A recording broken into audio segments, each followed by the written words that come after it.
an action, not a piece of work. I said that.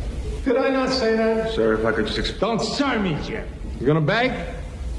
You get down on your knees in your pretty suit. Beg. Drop! You asked me back in. Taking you out. So that's it. You're gonna send these two and they're gonna stab me in a crowded Italian restaurant. Garrot me in my sleep. Never. Not these two, not that way. We go back in you. You learned the operation of modicum of class in the days. That's why. The milk of human kindness I'm giving you. And now, you got 48 hours. Put it in the wind. Leave Denver. Go to Rome. Visit the Vatican. Pray to the God you abandoned back in Brooklyn. Just put it in the fucking wind, Jim. Or else, I gotta do you too. What about the others? Buckwheats.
On the boy from the city, I'll be loving him under my shoe. You with your switchblade posse, I'll get my guns from south. We'll take to the yard like a cockfight. Four kids who's strutting now.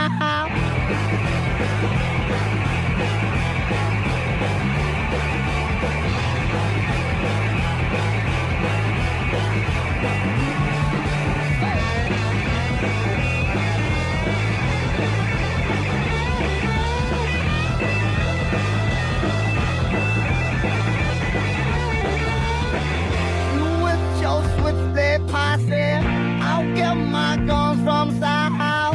We'll take to the yard like a cockfight. Four kids who's strutting now. There it is, 866-RON-0-FEZ, 866-RON-0-FEZ. It is the Ron and Fez Show. I'm Ron, there's Fez Whatley. Hiya, buddies. And let me head on over to the phones to start it off. Hey, Greg. Greg, you're on the Ron and Fez Show. Hey, thanks for Leon. Maybe they're the best band out there today. Good work, whoever picked that one. I love those hippie redneck scat vocals. Bye. I got news for you. If we're going to thank anybody, we got to thank Pepper Hicks, who did a very strong opening today. Very nice job again, Pepper. If it's a good opening, it belongs to Pepper Hicks. I don't know whether that could be like a commercial endorsement, Fez. He seems to be on a streak. Sorry to make you talk there for a second, Fez, but this fucking phone system has got to change. We got to get in the big studio. It's just driving me crazy. Pepper, come on in here real quick. Pepper Hicks is a bright young intern with nothing but the future ahead of him. Pepper, how's everything going along with High Society, the podcast that you put together with one of your stony buddies and, of course, Bronx Johnny? It's going good. We were supposed to do another one this Thursday. We have 3 under our belt so far. How you feeling about it? I think we're getting better progressively. We're getting more comfortable. Can I just tell you, I can't wait. I want to throw this thing on the satellite. What are we waiting for?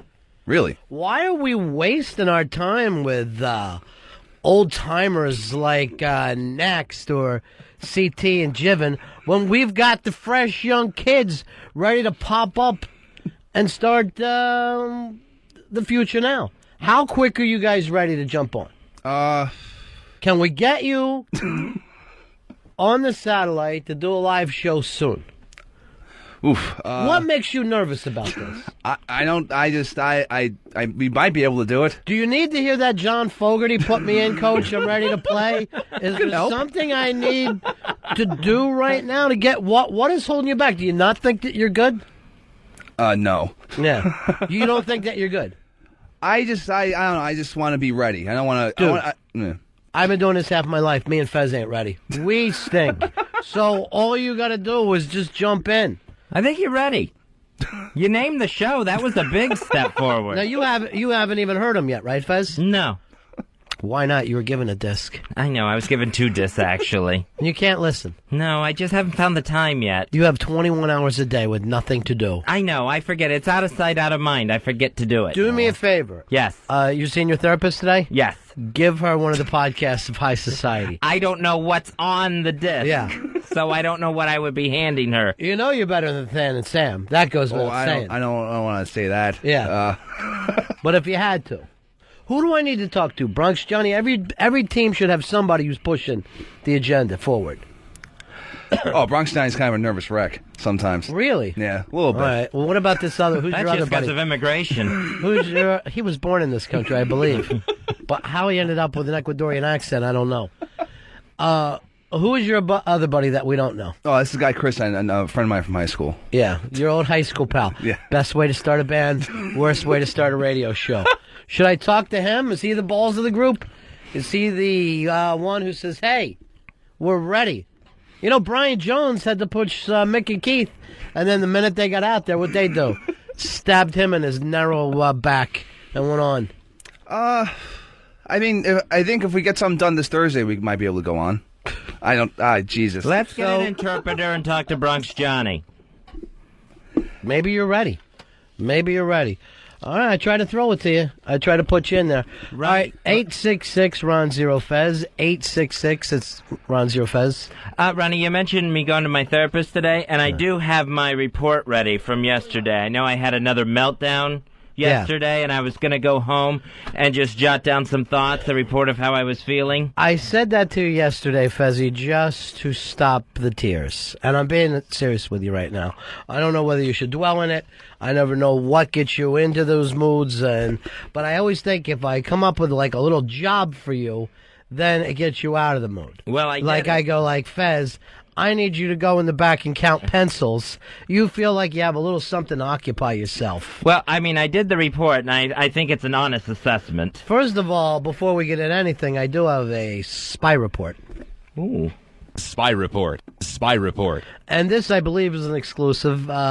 Yesterday, Foundry Music, Jeff shit his pants. All right, 866-RON-0-FEZ. 866-RON-0-FEZ. Fezzy, I saw that Jerry Lewis is already apologizing, huh? Yeah, he's apologizing for his use of what they call the other F word on the muscular dystrophy telethon. Let's take a listen to this. This was done live on TV, so they couldn't edit out of it. Big Jerry Lewis makes a faux pas. We're into hour 18. Look how good he moves that camera over here. Son of a gun. Wherever I go, he goes. Let's see what you do with this over here. Oh, your family has come to see you. You remember Bart, your oldest son? Jesse, the illiterate faggot? No. Now, I caught that on YouTube, and I didn't hear the big laughs that I heard on that audio that we have. Yeah, it seemed like a little bit more stunned silence, didn't it? Yeah, and then here, I don't know whether our guys went and just added the laughter. So he has apologized now, and of course GLAAD wants to meet with him. The Gay and Lesbian Anti-Defamation League, or whatever they are. Well, then why don't they GLAAD? Whatever the GLAAD stands for. They want to meet with Jerry Lewis. I think they shouldn't have stopped at D. I think they write on to L, if it's Defamation League. So, Jerry Lewis, just from a different era. I don't think there's anything you can do to make an old 81-year-old man change his ways at this point. What ways are there to change? He's 81, right? Right. I've never heard him do a joke like this before. So it's not like this is a constant problem. Right. Yeah, and I mean... And I've never heard him do anything like, oh, I don't want gay people to work in my organization. True. He did a joke. And one that actually, like all the rest of his jokes, didn't work. I don't think the man's been funny since 57. But I got news for you. In 57, he was fucking hysterical. I hope they take into consideration it was 18 hours into the telethon. Who takes into consideration? You know, anyone who's coming down on Jerry Lewis. All right, it's the Ron and Fez show, 866-RON-0-FEZ, 866-RON-0-FEZ. I came in here, and I couldn't believe it today, but Earl had given up the board to Eastside Dave. Dave was rolling in there, and so far no major mistakes, so maybe the team is coming together. We'll see exactly what happens there. Of course, it's still early in the show. It's only 10 minutes into the show. Anything could happen. And I do have that report that I wrote up. Is this a funny report? No, it's a very honest report. No, I don't find it funny. I find it very honest. I went home upset yesterday. Of course, had a meltdown on the air crying. Do we know why you were upset?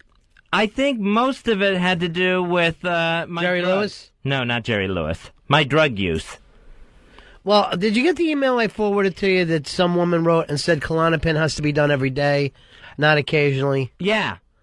Did that make any sense to you? I mean, I guess it makes sense so that it's in your system and it's not such a shock, but it's also not what my psychiatrist told me. Well, when I used to do drugs, I would do them every day. And my thing was a double dose. That was my little thing. Whatever was recommended, I'd double down. You know, he would talk about, using it if I was nervous at night, use it during the day, maybe just take a quarter of a tablet even. Like a Valium. Exactly. But is a Klonopin a Valium? Does it fit into that family? Yeah, I think it is in that family. I know it's like in the same family as Xanax and stuff like that. Well, that's different than a Valium. It is? Yeah. Like if you took a Xanax every once in a while, it's not going to work for you. A Xanax has to be in your system for weeks before you start to see any changes. Where a Valium, you should see changes in 35 to 40 minutes, depending on how many Valiums you did the day before. So it's a completely different All right, thing. I mean, I'll check with the shrink again, but I know he told me, take as needed.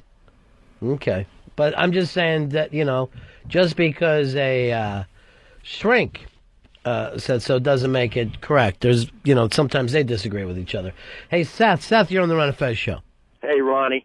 Let's try to remember about Jerry Lewis that this guy made a movie about, like, Nazi concentration camp where he was a clown, and he would, like, lure kids into My friend, you're talking about the legendary film, The Day the Clown Cried. I am talking about that film. As a matter of fact, we had somebody on the show that had seen... Harry Shearer, that's right, who had seen the film, and it's not a finished film.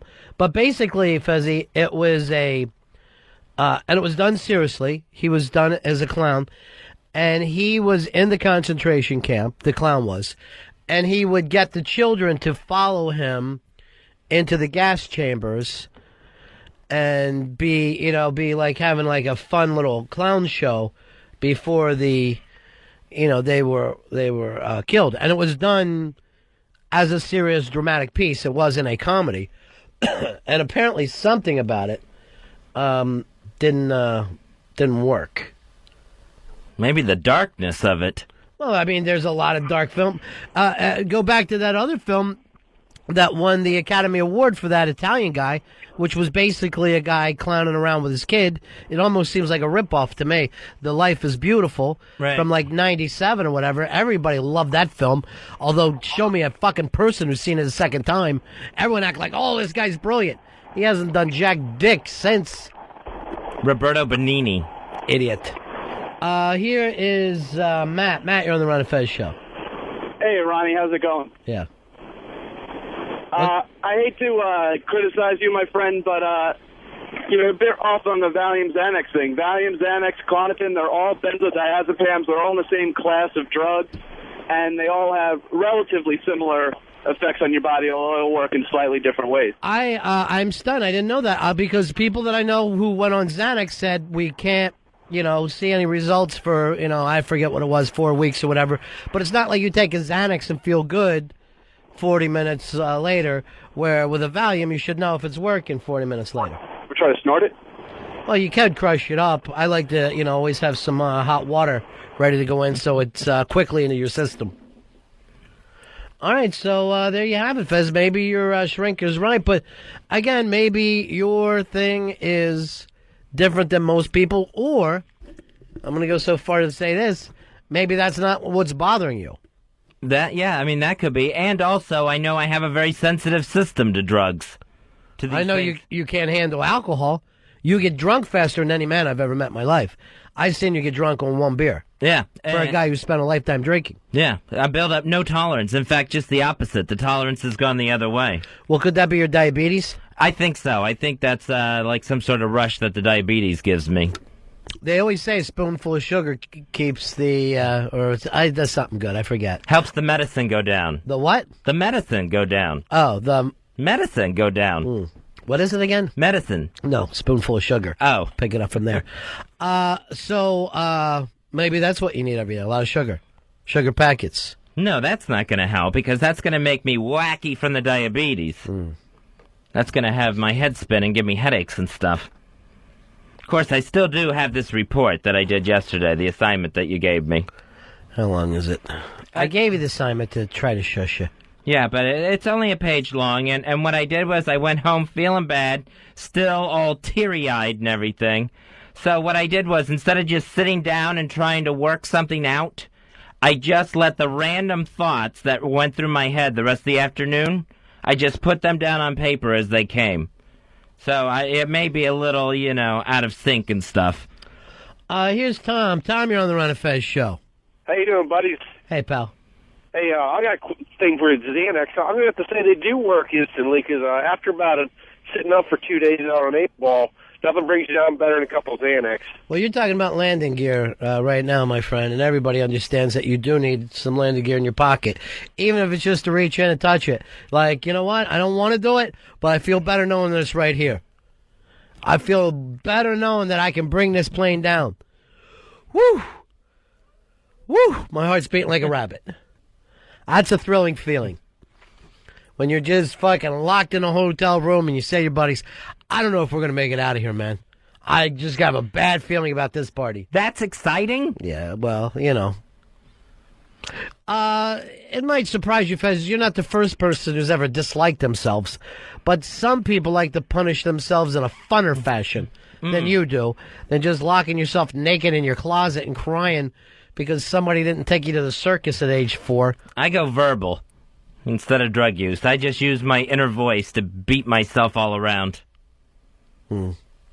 Why do you do that when you have me here? I'll say mean things to you all day long, and we'll get paid for it. Sometimes you're not always around. Yeah. And I have to handle it myself. How do you think I feel when you're not here? I'm always going to Earl. Where's the target? What am I supposed to do? I got a shooting range with no target. I think you're doing good. Oh, I'm doing awful. But I will say this. I don't know what happened over the vacation, but the beard went completely white. Yeah, time for some Just for Men. Oh, is that what you use? Yeah. Oh, I thought you saw a ghost or something. No, so I haven't used the Just for Men in a while, since before vacation. When you said Just for Men, I thought you were talking about your penis. It's the new Fez Whatley Just for Men. Zip. It's Just for Men hair dye. Yeah. For beard and mustaches. For the thick, coarse hair of your face. Oh. Matt. Hey. Welcome, Ronnie. Matt. How are you? Hey, Fezzy, is the report, is that a nature boy bit? Because that always seems to cheer you up. No, I don't think there's no jokes in this at all. It's just the random thoughts I had about myself, about despising myself yesterday after the show. What do you mean random thoughts? Like you ran a Larry King gimmick? No. Does he still do that for USA Today, or did I just show my age? No, I think he still does it. Really? Yeah, I think he does. Well, then, did I show my age by not remembering what's happening from one moment to the next? By not knowing what's currently in USA Today's life section? How many states do we have now? Still 48? 50. Not to me, my brother. I do not fucking count Hawaii. I do not count Alaska. You want to be a state, you got to touch a state. That's a fucking country to me. I don't like faraway things and acting like they're part of your country. It annoys me. I like having the 50. 50's easy to remember. What if you just found out, like, part of England was over here? When that happened, everyone got mad and got pissed off at them. And they go, you can't do this. What are we, the American Empire? Basically, that's what we're turning into. Well, you got to win to be the American Empire. True. The last thing we got to do is worry about taking over too much control. So I guess I will probably share this report on the air with us and then maybe take it to my therapist today, my life coach. Why don't you just take it to your life coach and bore her? I hope I don't bore her. I'm sure you do, but she gets paid for it. Everyone else is paying now to listen to you. It seems like it's a fuck. You should pay every listener $125 an hour. I'm not going to be able to do that. Well, you got the money, you fucking stingy bastard. If I had it, I would. Let me go through your pockets. No, you can't. Anything I find, I keep. No. Remember that used to be what you'd say in school. Give me a quarter. Oh, I don't have any money. Fuck you. Let me go through your pockets. Anything I find, I keep. If I find $2 in there, I'm fucking keeping it. Why is that the way? Why not just keep the quarter that you found? No, fuck you for lying and saying you had nothing. If I find $2 in there, I'm keeping it. Turn that into a sixer. Just doesn't seem right. You know, fucking middle-class high school kids bumming money from each other in the lunchroom. Goes to fucking show you the human condition is shit. If I had the opportunity to talk to Jesus right now, I would tell him, your dad built one fucked up machine. He did not really think it through. Maybe he should have gone back and checked on some things. Right, so now you're against God. Well, I think that this universe got put in motion, and there's no changing it now. I don't even know what that means. God has set up the rules, and he's not going to change them. Okay. So you don't believe in the power of prayer? Because this gets to me at Big Brother. Those religious girls on there say that God's already mapped it out. Earl, you're more a real religious person, unlike Fez, who's hidden behind it for years. And then once he asked 3 questions, he threw his faith away. But come on in here. Do you agree with that? It's like a Baptist thing that God is already, let's just say in the sense of Big Brother, right? Yeah. Before the game is played, does God know who's going to win? Yes. It's God's plan, right? God's plan, yes. So what you do with your life is God's plan. What I do with my life, already God's plan. God's plan will in the end come to pass. Oh, so God improvises. He has a beginning, and then he has an out cue, but what happens in the middle is improvised. Well, man improvises. They go off the plan. And, you know... But has God already decided who wins Big Brother? Yes, I believe so. All right, because that's what... And, you know, I don't know if you're a Big Brother watcher. No, I'm not. They're making fun of the Christian girls. They make fun of them for their prayer. While they pray, and this is done on fucking primetime TV, they play funny organ music... Or, for the one, and it wasn't even a thing, they were playing like monks singing. Yeah. So they're like openly mocking these. Openly mocking. Now, and I'm not, as you know, I'm not with you with most of the belief system. But 2 years ago, I think it was, they had a Muslim kid in there. And they were nothing but respectful of him and his prayer time. Nobody mocked him. Nobody could mock him. The, black Christian girl is ridiculous. But my point is this. If she already says it's already mapped out, God's already... Why do 2 things? Why play? And why pray? Saying, please let me win this game or whatever. Well, you still have to put your... Like, prayer is just an act of faith, and you put your faith... You got to put your faith into action. Like, you can believe pretty much anything, but if you don't work towards that goal, it's not going to happen. Well, then faith would have nothing to do with it. Then you can't throw God's plan into it. You're saying that the person is responsible for themselves. Yeah, I mean, you still have to put things into motion. You still have to do something about it. Why? If it's his plan.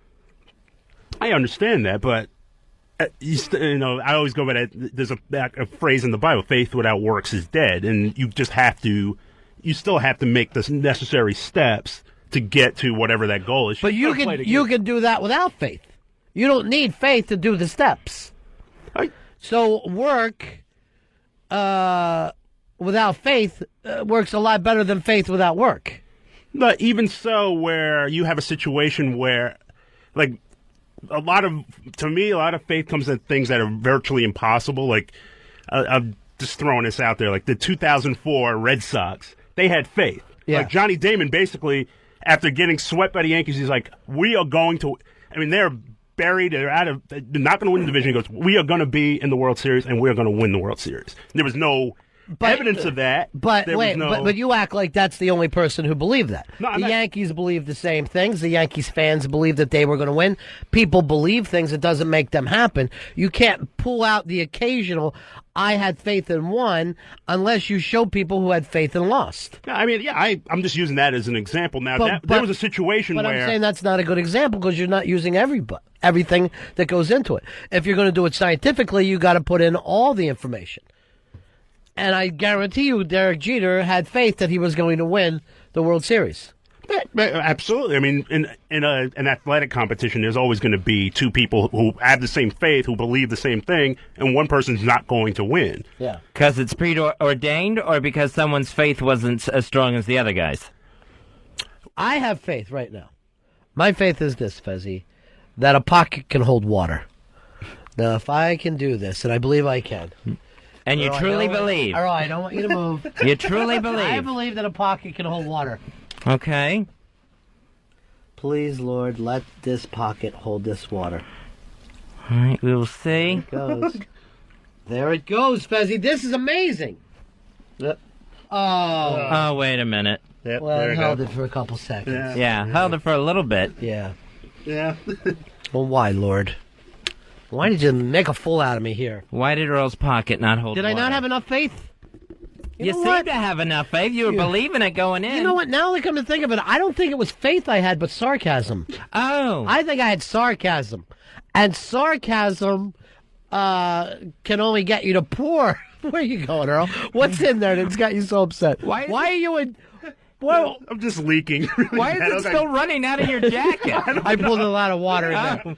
And really, faith-wise, it did work for a little while. Looks like I wet myself. All right, you have faith, right, Earl? Oh, yeah. Then why hasn't your life worked out better? It's part of the journey. That's really, that's what faith is just believing in things that are just, at least on a scientific level, not believable. Why wouldn't they be, though? If they can happen, they are scientific. If anything can happen, there's going to be a scientific reason for it.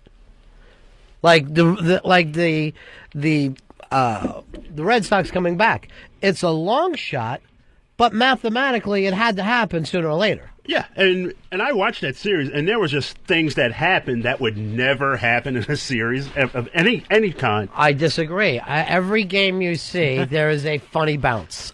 No matter what you are doing, there's a funny bounce. Here's Too Fat. Too Fat, you're my Fez. Ron, yeah. Evil genius. What's going on, bud? What do you say, brother?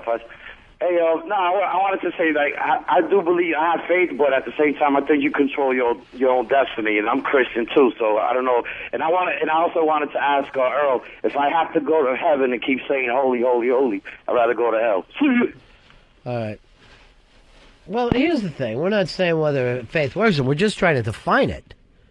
We're trying to define it and see how to work it properly because it's just scattershot right now. And I need it to be like a laser beam so I know where my faith works and where it doesn't work. One thing I know is no matter how much faith I have, I cannot hold water in that pocket of Earl's. It will go all down his shirt and his pants. What if you prayed some more? Yeah. It's all completely down my pants right now. Yeah. I think if I had enough faith, I could get Earl to eat a live squirrel. If I have faith. If I could do it. You gotta believe. I want to believe. You gotta. I'm trying my best. You would. I wouldn't. I would love to run a church and just bring out people and just have them do just like circus tricks. And here's what scares me, Fezzy, and you know it and I know it. The fucking corny thing and all. I would have a congregation. They would be a fucking motley crew. Sure. But they would drink the Kool-Aid. I would get them to drink the Kool-Aid. And the collection plate would be passed. And it would be a fucking good show. Unlike a lot of the times I'll go to church with my friends, and I'll be like, okay, all I'm saying is from a public speaking point of view, not very strong. I would like to see if I can bring a little energy into this and have some kind of an ending. Let's end on a high note. Baptist church, most Baptist churches are very energetic. Energetic ain't enough for me, brother. If it really worked, they wouldn't be running the same old ladies. And the white churches, come on. Yeah, there's a boredom factor there. There is like no sense of, for lack of a better word, soul there. It's just very. There's no soul in white culture. And, I don't want to come across as Jerry Lewis and be hung up for this later. But the only thing I think Al Sharpton and I agree on is we can't stand white people.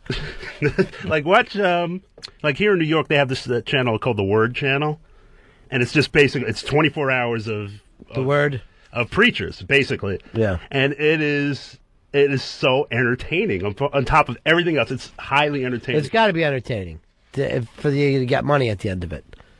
Because everybody has the Bible, so it can't be the Bible that's going to make you popular. You got to have a certain act with it. Yeah, I mean, and just like the cadence and the voices. Let me tell you, Earl, I get you up there, and at the end of it going, look, faith can have you eat a squirrel. That place will go nuts if they see that squirrel tail just disappearing down your throat at the last second. And it's gone, ladies and gentlemen. And right down, boom. Fezzy, I want you and Dave running through with plates, just cash coming in. I would write a check to that guy. Or I'm yelling out, all you fuckers are going to be eating squirrel. All you will be eating squirrel. The squirrel's like, ah, ah, ah. And that tail disappears, and it's going to be amazing. I don't think that would be necessarily healthy for me either. Whatever. If you have faith, it's going to be fine. I have faith that God will help you digest that thing like it's nothing. God won't provide a rabid squirrel. Here's Richard. You're on Fez. Hey, Ronnie, I pledge allegiance to your church. You can have 10% of my annual income. I'm on board. What kind of money are you making a year? 40, 50, maybe. All right, then I'm going to need a lot more people to live my lifestyle. Well, yeah, if I can... Because I'm going to tell you right now, if there was fucking $4,000 downstairs in the mailbox waiting for me, I still ain't even going to go until the fucking Time magazine's in there. And then I'll go down and check on it. I ain't going to fucking get up and leave the TV for $4,000. Just let me know when the Rolling Stone gets here, and then I'll walk downstairs. Or what are you doing? No, just wiping the water up. What do you act like? You're allergic to it? No, I'm not allergic to it. It's cold. When's the last time you had a shower? This morning. This morning. Do I need to give you a sniff? Yeah. Do I need? Ball sack. Go into the fucking... Get him in the undercarriage. Come here. Let him get the undercarriage. He's not sniffing my sack. Here's Mike. Mike, you're on Ron and Fez. Mahabone, brother. Yeah. Yeah, I just wanted to say, I think faith is what you make it. Yeah. You know, that's the hardest thing about faith. It's whatever you believe in, there you go. That's your faith, brother. I'll tell you this, bro, and this is serious. I don't know about faith, but one time I have faith no more. You want it all, well, you can't have it. Remember when they were big for like 13 seconds? Yeah. What is it? The video with the fish flopping around? I don't watch videos. Even when fucking MTV. What happens in there, David? Whoa. Sorry about that. That level was way too high. Yes, that's why you're running the board in the other room. Sorry about that. I think the heart stopped on that one.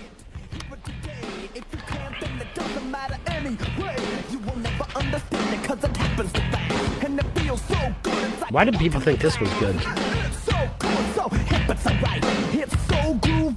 80s were strange. Yeah.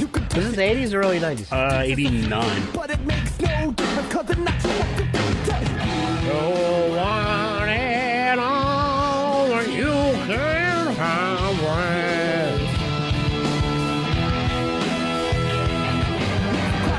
it. And all that had was the fucking hook. Other than that, it's fucking Run DMC.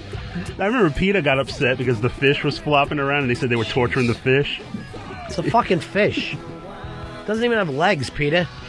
I can understand not killing shit that has legs, but a fish is a fish.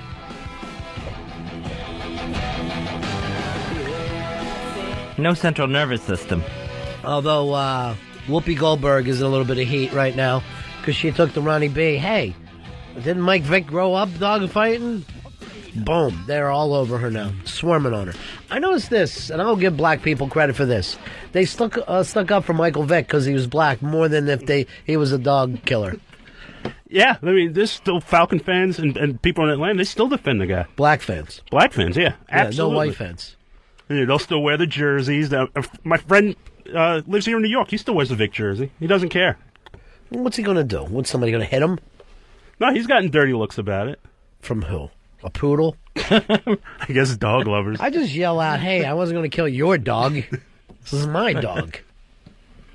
So Whoopi came out and basically said the same thing as me, and is basically taking the same heat as I am, but on a view level. She wasn't able to just shake it off. How old is this whole dogfighting culture? Does it go back, 10 years, 100 years? It goes back before Jesus.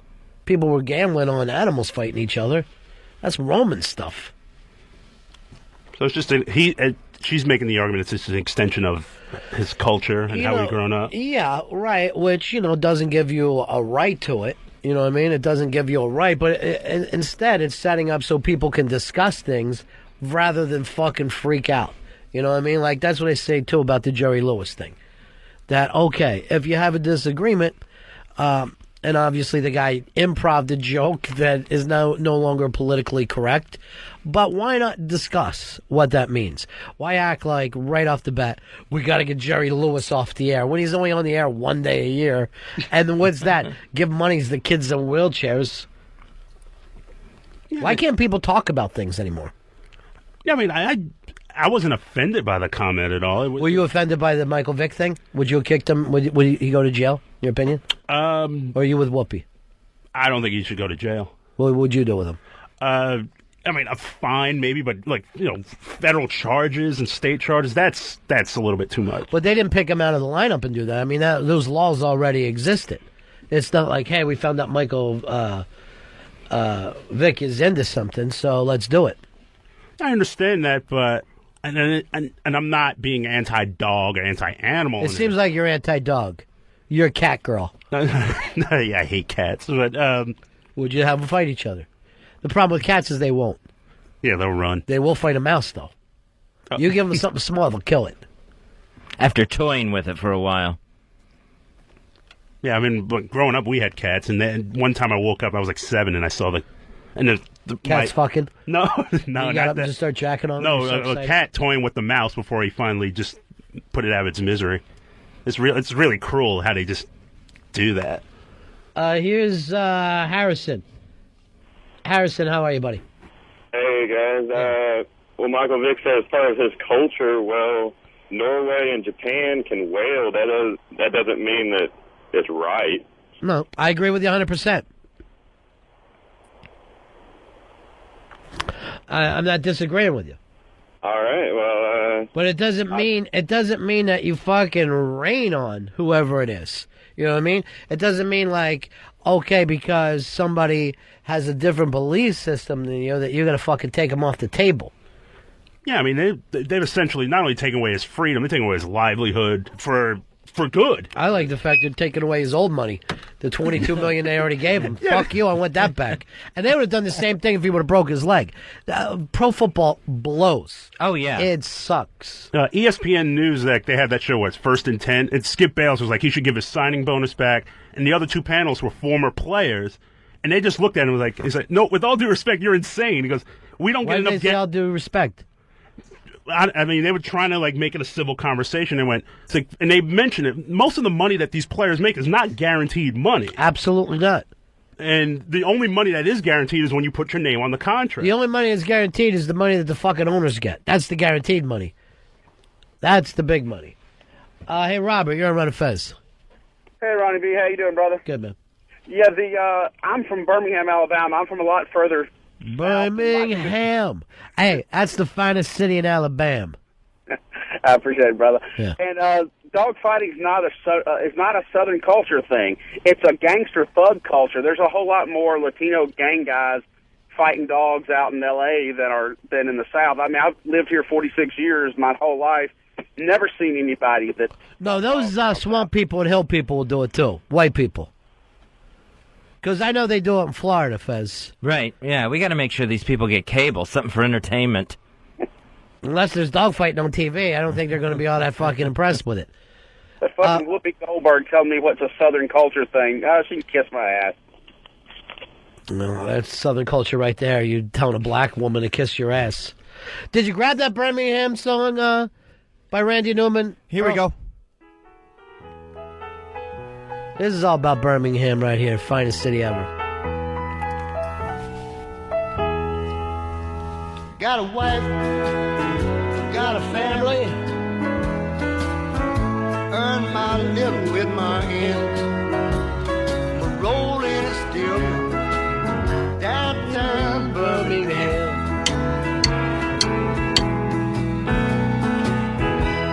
My daddy was a barber, the most unsightly man. He was born in Tuscaloosa, he died right here in Birmingham.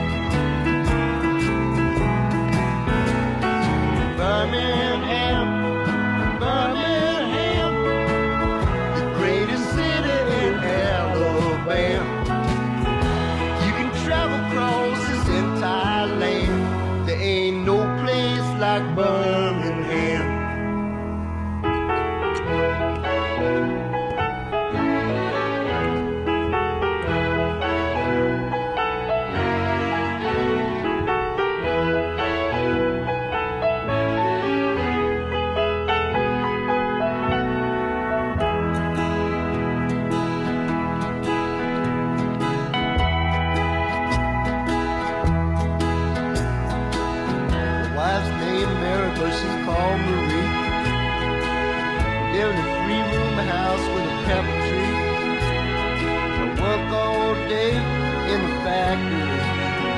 That's all right with me. Got a big black dog, his name is Dan. Good dog stuff here. Live in my backyard in Birmingham. It's the meanest dog in Alabama. Get him, Dan. Get him, Dan. All right, thanks, sir, Dave. So don't tell me that it's not part of the Birmingham culture. We got it right there. By the way, I always have problems with guys who name their dogs like human names. It just always bugs me. This is my dog, Bob. Oh, stop it. Give him a dog name. Like Spike or something like that? Yeah, give him some kind of name that isn't a person's name. I had a buddy of mine named Dan. You know what his dog's name was? Dan. He fucking named the dog after him, and then he would have like a kerchief around his head, around his neck, and then he would give him shotguns and say that the dog liked it. And you know what I said to him? You're wasting fucking pot on your stupid dog, Dan. I go, I don't know, Dan, who's dumber, you or Dan? You're both pretty fucking dumb. One of them went out a window one night. I ain't saying which one, but it wasn't a dog. Oh, no. Yeah. The other Dan. Yeah. No one knows how he went out that window, but if I fucking find out, I'm killing somebody. If I find out he didn't do it himself, I'm fucking killing somebody. I'm leaving it there. That's one I haven't taken off the books yet. You know who I'm talking to right now. I think you're fucking listening. If you're part of it, just let me know. So anyway, don't tell me that Birmingham don't enjoy a little dog fighting in there. I have it, and I have a Jewish guy from L.A. singing about it, so I know it to be true. I know it to be fact. All right, but Earl, would you stick up for a white person that was involved in dog fighting, or just black people? I would stick up for him. What if white people? Because I never see you sticking up for white people at all. But you're on OJ's side, you're on Mike Vick's side. Yeah. I just want to see you defend, what's his name, the Wall of Sound, Phil. Oh, Phil Spector? Oh, yeah. Oh, jeez. Yeah. Phil's got problems. He's always had problems. It's hard to defend when the woman's found dead and he's like, I think I shot somebody, and he's holding a gun. Well, that was according to his crazy, the guy who works for him, his crazy driver. Let me tell you, and you say, why is he crazy? You're driving fucking Phil Spector around sitting behind you, 4 o'clock in the morning. You know the fucker's armed to the teeth. I was reading a thing. It's the guy in Vanity Fair who always writes about murder cases. His daughter was killed. Dominic Dunn? Dominic Dunn, yeah. And he said that when they do this trial stuff, that when you're on trial, it comes down to this. Does the jury like you or not like you? And you want to appear somewhat normal during a trial. And the way he's dressed every single day, he's dressed like he's fucking 1966 and he's in Swingen, London. Every single day. His hair is crazy. He's wearing crazy suits. And everyone in the trial goes, they are going to get him for dressing wacky. Forget everything else. Anyone who dresses that wacky is going to jail. And he's wearing different wigs every day, too. He'll have, like, those are wigs? Those are all wigs. They've got to be wigs, right? Big blowout fro, wig. I had no idea. So I thought he was just doing crazy shit with his hair. And they're a different color almost every day. He'll go from a bleach blonde to a brunette to a silver. Do you think he's going for the insanity gimmick? No, I think they would have tried that already. I think they do it after the fact, too. Like, once you're found guilty, then they'll go to the next grand jury. Look at the wigs. How is he fucking saying he's wearing a crazy different wig every day? Because they got to tell him, there's some good wigs out there. You don't have to look like it's John 3:16. You can get a wig that looks like you're a human being. So closing arguments, I think, are starting today, or at least this week. My argument is, look at his wig, Your Honor. He's out of his fucking mind. He's flipped it. Now I'm going to play a song for you by Randy Newman. It's called Birmingham.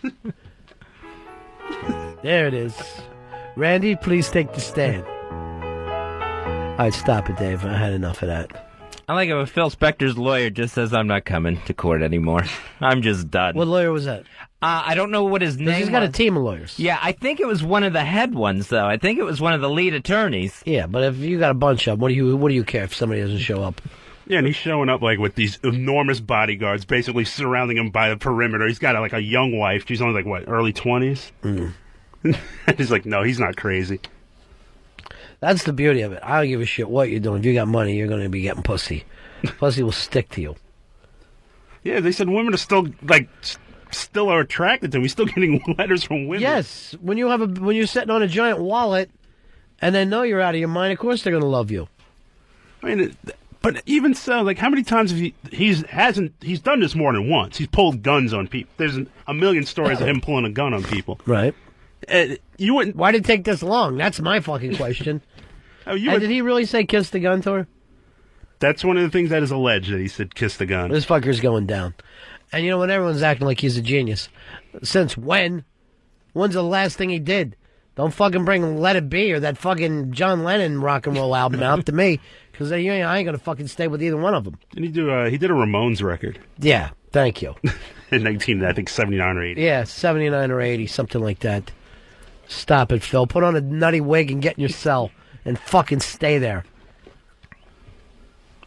And he should have the wig yanked off him the moment he's called guilty, and we'll take a look at what kind of fucking hair he's got under there. It will have to come off. He goes to jail. No wigs in prison. Unless you show up with some cash. Believe me, if you're rich in prison, Fez, it's better than being in prison. You're going to pay some of those guys off. You're not going to put him in general population either. No. Oh, no. He'll probably fucking stay at his house with an ankle bracelet that he'll fucking put stars on and be happy with it. He won't be allowed to date for a couple of years. That'll be it. We got a couple of unmasked tapings coming up this weekend. Friday, it is going to be Jeff Garlin unmasked in New York City at the Comics Comedy Club. Sunday, it's Brian Regan at the XM Studios in Washington, D.C. If you want to be part of the studio audience for the unmasked tapings, email live at xmradio.com. That's live at xmradio.com. And in the subject heading, let them know if you want to be part of Jeff Garland's audience on Friday. I hate to say this. It's only Jeff Garland's the only one available. Oh, okay. So you can only go to Jeff Garland now. Brian Regan, like everything else Brian Regan does, sold out. Sold out. All right. So standing room only, now sold out. We may have to do we might add another date with him and just keep talking to him. Just keep unmasking. Because that's what you got to do when it's Reagan. That's how big he is right now. Well, actually, the Garland thing is a much bigger venue. And then Lily was saying that they're already fighting with her again. They never listen to her. What goes on there, Earl? Why can't XM get along with Lily? I don't know. They always find something, particularly with her, to pick at and gnaw at and just get on her nerves. How come, though? Why can't you be her wingman? And by wingman, I mean you're sitting there eating a chicken wing. You're like the biggest cliche ever. No, everyone else. Why don't you just be her corner on the cob, man? No, I don't even like chicken wings. What? I don't, at all. What, you just like watermelon? Yes, I do love me some watermelon. Then do me a favor and eat some in here on the show, and we'll take promo pictures that day of you just biting into the big watermelon. And would you wear? I would be strung up on the next light pole before the show is over. Why? It's good food. I love watermelon. It's a great food. But why don't you do this? I want a picture of you eating watermelon. I want you wearing overalls that day with a do-rag on, and I'll go. This is the way he dresses. It's his promo picture. That was actually an Ike and Tina Turner cover. They were in whiteface eating watermelon. That's hysterical. Why can't you be our Ike? Why don't you be Tina? I'll just slap you around a little bit. I'm not going to get the phone book treatment. And I'm going to go out. Did he used to hit her with a phone book? So it wouldn't bruise. Smart. I'm going to go out of the way here, and I know everybody hates Ike Turner, but when did she do her good music? It was with that motherfucker. Because believe me, I ain't throwing Tiny Dancer on at night. Private Dancer? What is that? Oh, yeah, Private Dancer. Tiny Dancer is the other woman that Ike Turner used to beat up, Elton John. The one with the bad legs. Ike will always be remembered for beating Tina, but he was like a very key figure in the history of rock and roll. He did a lot of things besides hit Tina, that's for sure. He was, he was a field scout for Sun Records because because obviously Sam Phillips couldn't go in the black club, so he sent Ike to scout out the talent. So he was like the guy who found B.B. King and Howlin' Wolf. Tell me more, Uncle Earl. Tell me more. I love to hear your tales of the Old South. But he was like a great. He knew talent. Great. Yeah. He obviously knew talent. One time we had him on just doing a phoner with him. We asked him about Tina, and he goes like this. Now I got 4 Tinas with me. He said that every girl in his backup band was better than Tina. Now I got 4 Tinas. I saw one clip where they asked him how much. He's like, "How much coke did you do?" And he goes, "I'll show you how much." And he did this with his nose. He pressed his nose down, and it didn't bounce back because there was no cartilage left in his nose. God bless him. Well, that don't make you a bad person. Dan, you're on Ron and Fez. Hey, Ronnie, got a spy report for you. Spy report. Spy report. Our mutual musical hero, Van Morrison, a father again today at age 62. Jeez. Who's the mother? Her name's Michelle Roca. He's been with her for a while. She's obviously a lot younger. She was a model over in Europe for a while. Wow. They've been together for probably 10 years or so. God bless him. I don't know. 62. I know a lot of guys do this now. A lot of guys think it's a good idea. But I had my kids when I was really young, and I'm fucking exhausted. I could not imagine being 62 and acting like, I want to be a dad. No, I always use my father was... That's too old to be a grandfather. Yeah. You're too exhausted to be a grandfather at that age. Yeah, kids are going to start punching you. I mean, my father, he was done. My parents, they were done with kids by the time my father was 30. You know what I hate about you being in here, Earl, is that none of the music gets popped in. No one grabbed any Van Morrison. There's no...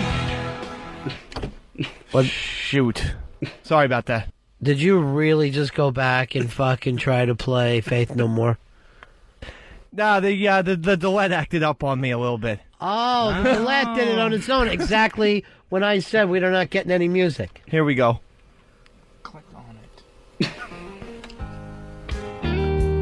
Oh, God. This one goes out to Van the Man. Stop it. Turn it 62. off. Stop it. Turn it off. You got some team, Earl. I'm not going to complain anymore, though. I don't bitch. You know why? Fez and I don't even deserve its show. Yes, you do. No, we don't. Absolutely do. Fez, do you think we deserve a show? I know I don't deserve a show. Yeah, still cash those fucking checks week after week. I mean, especially according to the Fez report that I did yesterday after going home crying. Just looking at what I wrote down. I will give the rest of our staff that. I don't see them in tears for a full hour during the show. Yeah, that's me. That's why Do you think a lot of our guys go, I don't give a shit about the business? Because, look, our host fucking cries for an hour. Does that get into you, Earl? Oh, I was ripped apart when you were crying yesterday. That's where I want the team to be. I want the team to be crying because Fez ate a Klonopin 24 hours ago. No, I don't want to see you sad, ever. You know what I say? Serves you right to suffer, baby, because you going to live a long time. God bless Jay Giles. Jay Giles band. Fucking Jay Giles band. Might have been the high watermark. God knows whatever happened to those boys. Actually, they got back together a couple of years ago. Yeah, I know. When they played the Today Show. I was real fucking excited to see that. One thing I always feel sad about is anybody I love to see him on the fucking Today Show. Hey, here's some of our hits. Remember these good time oldies? It's sad. The last thing I'd want is my music being called a good time oldie. I think I'd go out of my mind. Would you rather have that or like played in like a Starbucks or something? Well, I ain't fucking Paul McCartney on the Starbucks label. Speaking of which, Fezzy, I know you like to gossip. You're Paul McCartney dating Renee Zellweger now. Really? That's the big rumor. It's a bump up from Heather Mills. But here you go. And now, I know that sounds odd, right? It does sound odd. But think of Linda McCartney, Heather Mills, and then Renee Zellweger. They all kind of look the same. He's got a certain look that he goes after. That's true, he does. Kind of a plain Jane blonde look that he's into. Even the chick he dated before he married Linda was the same build. It was in Jane Asher. She had the same tall, thin. Well, she had her own money, though. I give her credit for that. Those Ashers were rich, right? Yeah, and Linda had her own money. Oh, yeah, you're right. Eastman Kodak. Yeah, that's true. So does Zellweger. I don't know about that, but... You don't think she's got money? I mean, she has money. She ain't got Eastman money. Yeah, she doesn't have that type of money. But she's probably got, 20 mil put away. But what's he care about money? He's got $1 billion. I mean, we're fucking sitting around talking about these other guys from the 60s getting pussy still. You think that he could have a fucking swimming pool full of pussy. Just fucking, he'd be diving into it. Yeah, even with the divorce, even if he lost, let's say, quote-unquote, everything, he's still... Oh, yeah. If he lost every penny he had, and he's got over $1 billion, he could go on tour, and in 2 years, probably have fucking a couple $100 million. You could never feel sorry for this guy like, oh, that ain't fair. His lifestyle would never, ever change.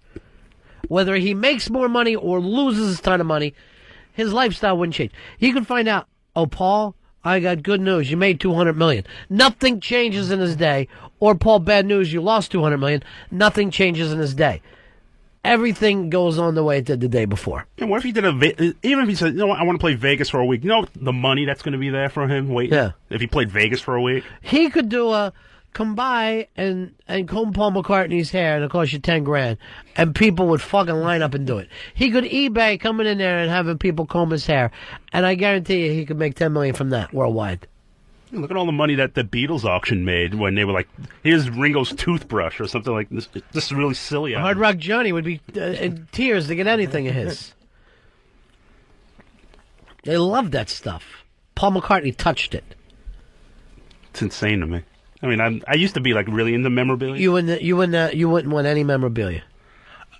It would depend on. I mean, like the toothbrush thing would be ridiculous to me, or like Elvis's lighter or something like that. I'm like, I'd rather just have something signed or like a picture. In my house. I have a Ron Wood framed and mounted lithograph. Why would you bring up Ron Wood, the man that you didn't book for the show?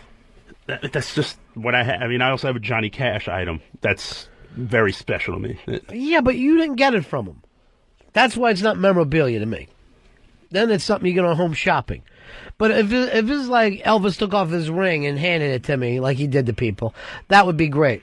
But to have some signed picture where I didn't even meet Elvis, and he used to sit in a garage and sign this while the colonel put a gun up to his head for 2 hours, I am not getting anything out of that. That's like those bats that Ted Williams' son made him sign in his wheelchair. I mean, one of my most prized possessions is autographed Mickey Mantle and Joe DiMaggio, which I got in person. Before I met them both at different times, but... And you made them sign the same thing? No, it was two separate things. What are they? Cards. I'd like Mickey Mantle to do a bar towel for me. I mean, but to me that's like real memorabilia to me. Because you were there. Yeah, like if you're there and they you get something that's handed to you, you meet the person. McCartney's shoelaces does nothing for me.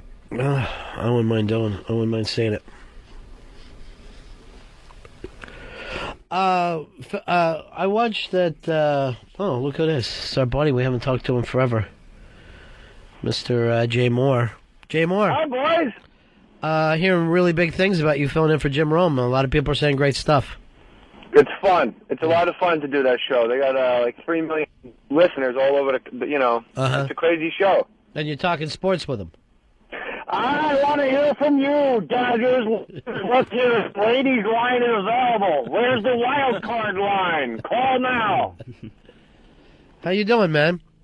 I'm good. I was in San Francisco doing a club date, and I was talking to my friend Bert, who loves you guys and used to listen to Ron and Ron in Tampa. You know, and I told... Yeah. Go ahead. No, I want to hear your story. It's a great story. It's your show. Yeah. Okay. But, when are you coming back east? Because we're doing this unmasked thing with comedians, and I would love to do one with you. What's that mean, unmasked? Unmask is where you sit down and... for number 2, and you get me in the Boston Crab and unlace my mask? No, it really has nothing to do with Mexican wrestling at all. It's not luchador stuff.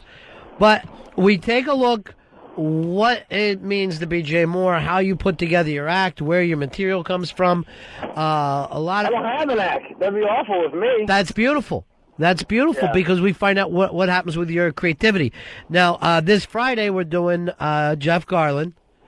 Good. And tell him I said hello, please. I will. And when I was 18 years old, I was at the Comedy Cellar, and I bombed. And Jeff Garland said, I really want to talk to you. And I went, uh-oh. And he goes, I got to tell you something. It's important. Come on upstairs.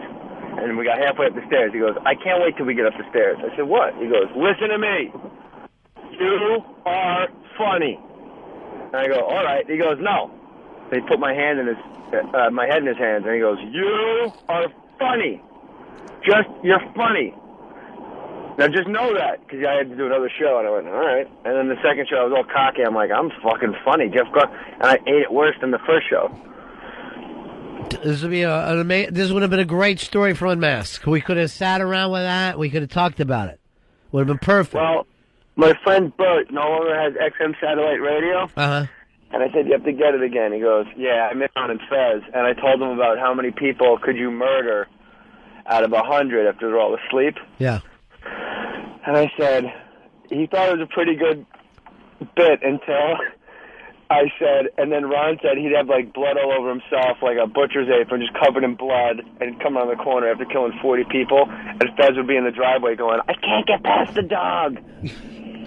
And he actually cried, and he shit his pants a little bit. Was this Bert Sugar? Bert Kreischer. Oh, damn. If it was Bert Sugar, it would have been the greatest story ever. I remember Jerry Quarry had dementia, and then didn't have it, and then his fucking brother died of it. Like it was contagious dementia. Hey, you want to hear a big Hollywood moment? I'm pulling up to the guard gate at the Ghost Whisperer. Wow. Jennifer Love Hewitt's boobs are about to talk to a ghost. That show it just keeps going on and on, right? Yeah, it's Scooby-Doo. It's absurd. Hi. And the computer, it'll be Jay, not John. This big lingo, this Hollywood lingo right here. Good. I just wanted to call and tell you guys, I drove down from San Francisco and I listened to the best of Ron and Fez. And don't let Fez do any more Fez updates. I don't even remember what that was. What's a Fez update? Hi, Fez. I didn't even know you're in studio. That's a good career move. Be on the radio and don't talk. Oh, wow. That hurt. Fez, how's therapy? He's got it today at 4. Yeah. But, I mean, how's it going? Is it helping you? He cried for an hour on the air yesterday. Well, that's good. Yeah. Was it get Fez drunk? No, it was just on his own. It happened for no reason. I'm going to go there today and get money back. I fucking feel like that's money that you could be investing in me. Usually I cry in the therapist's office, and then it came back on the air yesterday. Do you feel like it's working well for you, Fez? For real? I thought it was until I had a crying episode yesterday on the air. Now I just doubt everything. How about when you kept saying buck up yesterday like 90 times in a row?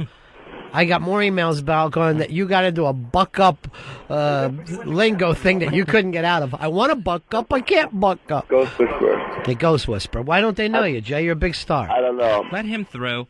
I'm not in the computer for Ghost Whisperer. I was here last night. I got right through. Now, what happened with that other show I read about? You did this pilot. Did that happen, or it's going to happen later? That did not get picked up. Now I'm doing webisodes on FoxSports.com. I heard about that, too, and I hear a lot of great things about it. Oh, really? Yeah. I don't want on the boards anymore. I'm tired of You know, all they ever type is Bobcats leftovers. When You know what? You can't pay attention to the boards. And you know what? I don't go on anymore. But the thing is that's what pisses me off about these people. And they have a right to go, Jesus Christ, Jay Moore's on here hanging out with us. Who gets to do that? You can even say, I don't think you're funny, I think you stink. But then it's just like I don't steal. I don't do this. I don't do, leave me alone. You know what? This would be perfect for Unmasked. When are you coming back east? I have no plan. Thanksgiving, Ron. All right. I want to get you on this show. I'd love to do one with you. Listen. Yeah. Don't tell Opie. Oh, big news about Opie today, right? Yep. Opie is engaged. Oh, boy. Yeah. Wow. You know what? That's just great. He's growing up on us. Yeah, that's just fantastic. He's taking the plunge. Wow, it's really great. Best thing that ever happened to him, by far. Oh, Sure. I agree. Yeah. If you like girls. And he does. So that answers that question. So Yeah, what am I supposed to do? yeah. Well, you still got that's my assistant director on the phone, beeping over, wondering why I'm not at work. Okay. No, I'm telling the guard guy. He's very nice, though. Usually they're kind of hard asses and jerks. This guy's very nice. Why won't they recognize the people that are on the shows? I understand. Because you have to be in the computer system, and sometimes they don't call you in. I don't have, a pass where I just drive through, I gallivant into work every morning. Uh-huh. So, they let my son yell action last night. It was pretty adorable. That's great. He's 5 years old in the director chair. He goes, action. He looks at the director and goes, because there's big fake rocks in this tunnel. Uh-huh. In a mine shaft, and my son goes, those rocks are so weak. And she goes, I know. And he goes, do they allow dogs here? And she goes, I don't know. And he goes, okay, go ahead. And action. Yeah, exactly. Basically, I love the show, and it was a very fast drive home from San Francisco because of you guys. Well, and that's it. I want you to come back east, and I want to do one of these Unmasked with you. I'll do it. All right. I'll do anything for you guys. All right, I'll call you. Short of murder. Oh, you want to hear my Tracy Morgan impression? Yeah, I want to hear it. Yo, Ron and Fez, I know you're ready. That's good. That was a good Tracy Morgan. Tracy Morgan's hot again with this fucking 30 Rock show, huh? Oh, yeah, totally. Yeah, he is right back. You and Jay aren't where you used to be, right? No, it's still uncomfortable. Taking shots at you. Yeah, I apologized to him and his wife. I guess he didn't accept it. Isn't that awful when somebody doesn't do that? Well... Doesn't accept the apology? Yeah. How do you think that guy feels who videotaped you? What was his name again? Rambo? Bama. Huh? Bama. Is that it, Earl? Yeah, it was Bama. Okay. Sounds like a crazy name to me.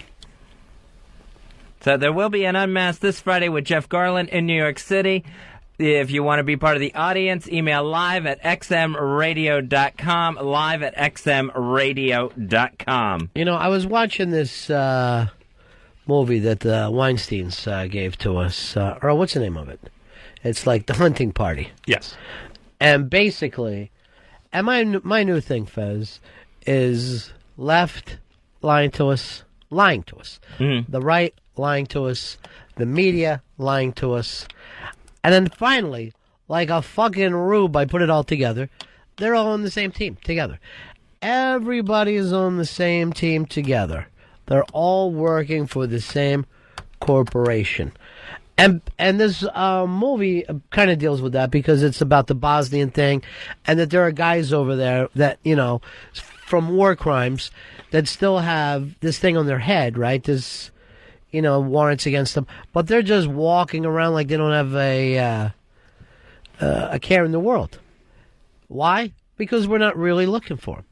Like, did you really ever think that if we wanted Obama, we couldn't have got him by now?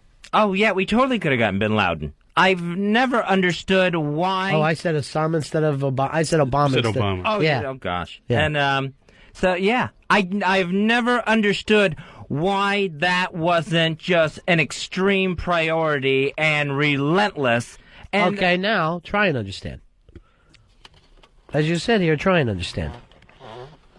Because I guess it just doesn't matter. It doesn't matter in the scheme of things because... Why wouldn't it matter?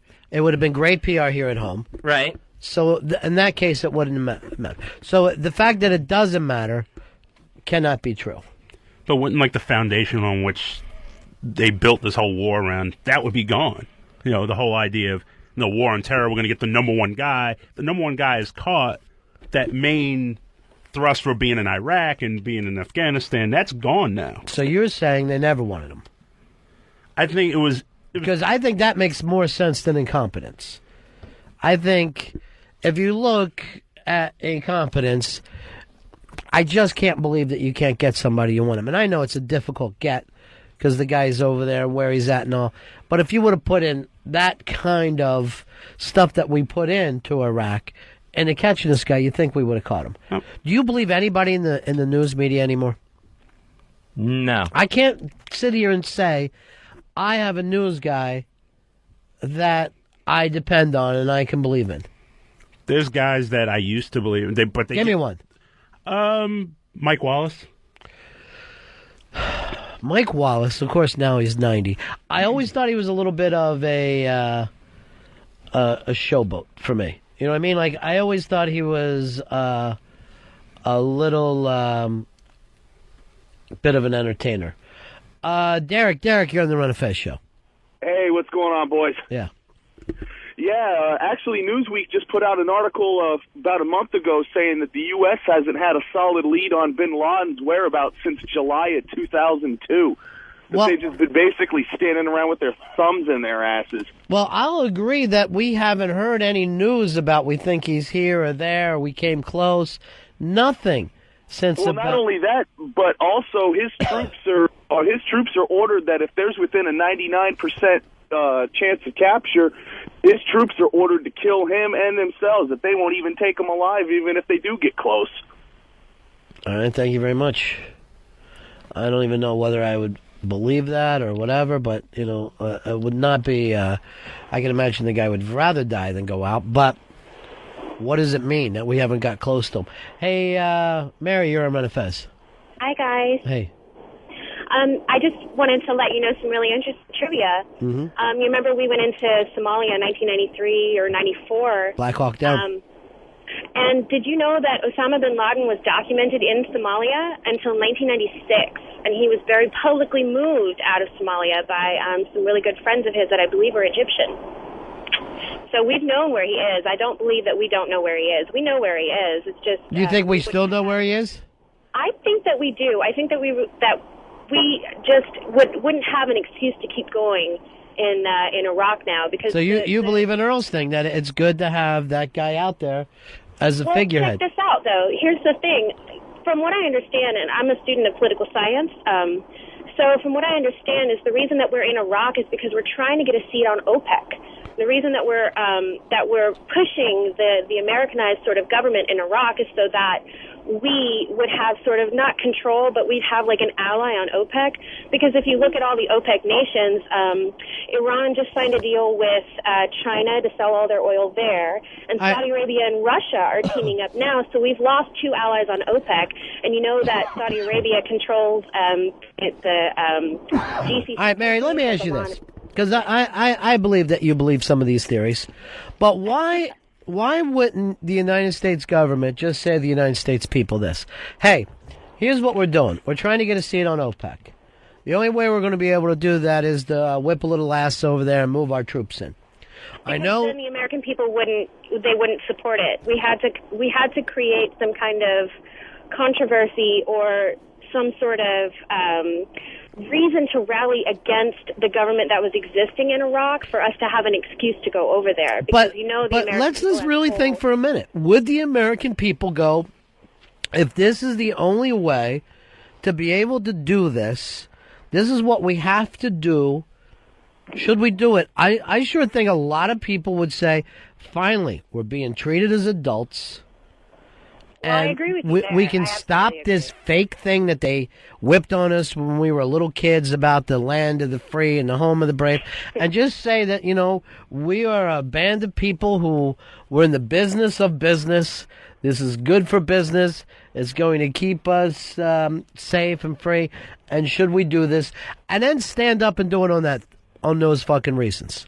Well, I think part of the team, and I do believe that everybody's on the same team, I think part of the team strategy is to keep us as in the dark as possible, because then they can, in effect, not control us, but sort of do what they want to do, because if they kept the American people educated about what they're doing, then there would be a lot more protests going on about the way America I don't think run. so. I think people like it.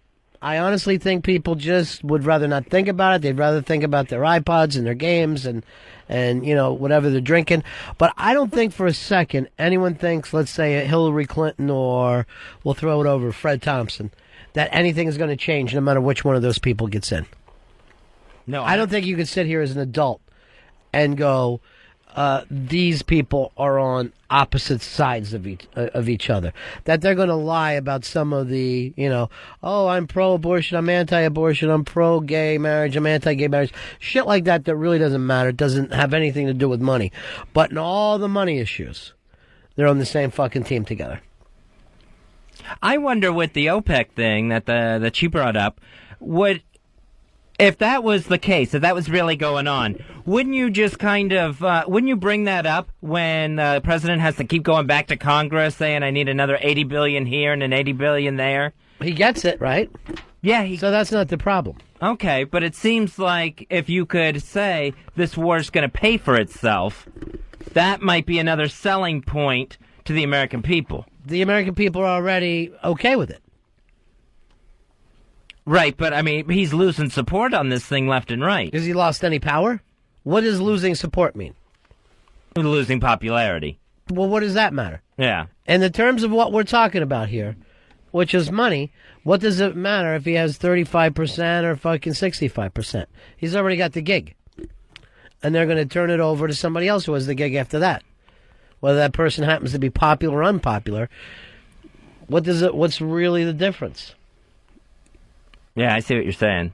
I think it would be more honest too. Where I mean, America's always been a more country. Like we start with the 13 colonies, we wanted more. We expanded west. We expanded around the world. Why can't we just be honest with ourselves and like, hey, we like more. We want more. That's exactly what I was talking about, Earl. Why can't we be honest with ourselves and say, look, this is the kind of fuckers we are? Because I'll tell you who I give a lot of credit to is the Vikings. The Vikings would say, look, we're going out. We've got an army. When we get back, we're going to have a lot of money and new chicks. How we're going to get it is going to be ugly. I'm not going to lie to you about this. We're going to do some ugly things. But we're going to come back, and everybody's going to get a chick and some stuff that we don't know how to build ourselves. And for that, I felt like they were morally superior to the United States. Because I think that we're not unlike Vikings. Most of us. And yet we act like we're something else. We act like we're Amish or something, like all we want is peace and freedom for people around the world. And I just think this is bullshit. Right, hiding behind these virtues. Yeah, that don't exist and never did, actually. And it keeps us children. Just like big, stupid children. Here's Fred. Fred, you're on Ron and Fez. Hey, welcome back, guys. Yeah. I missed you. With this Iraq thing, we're never leaving. Just like we never left Germany and we never left Japan.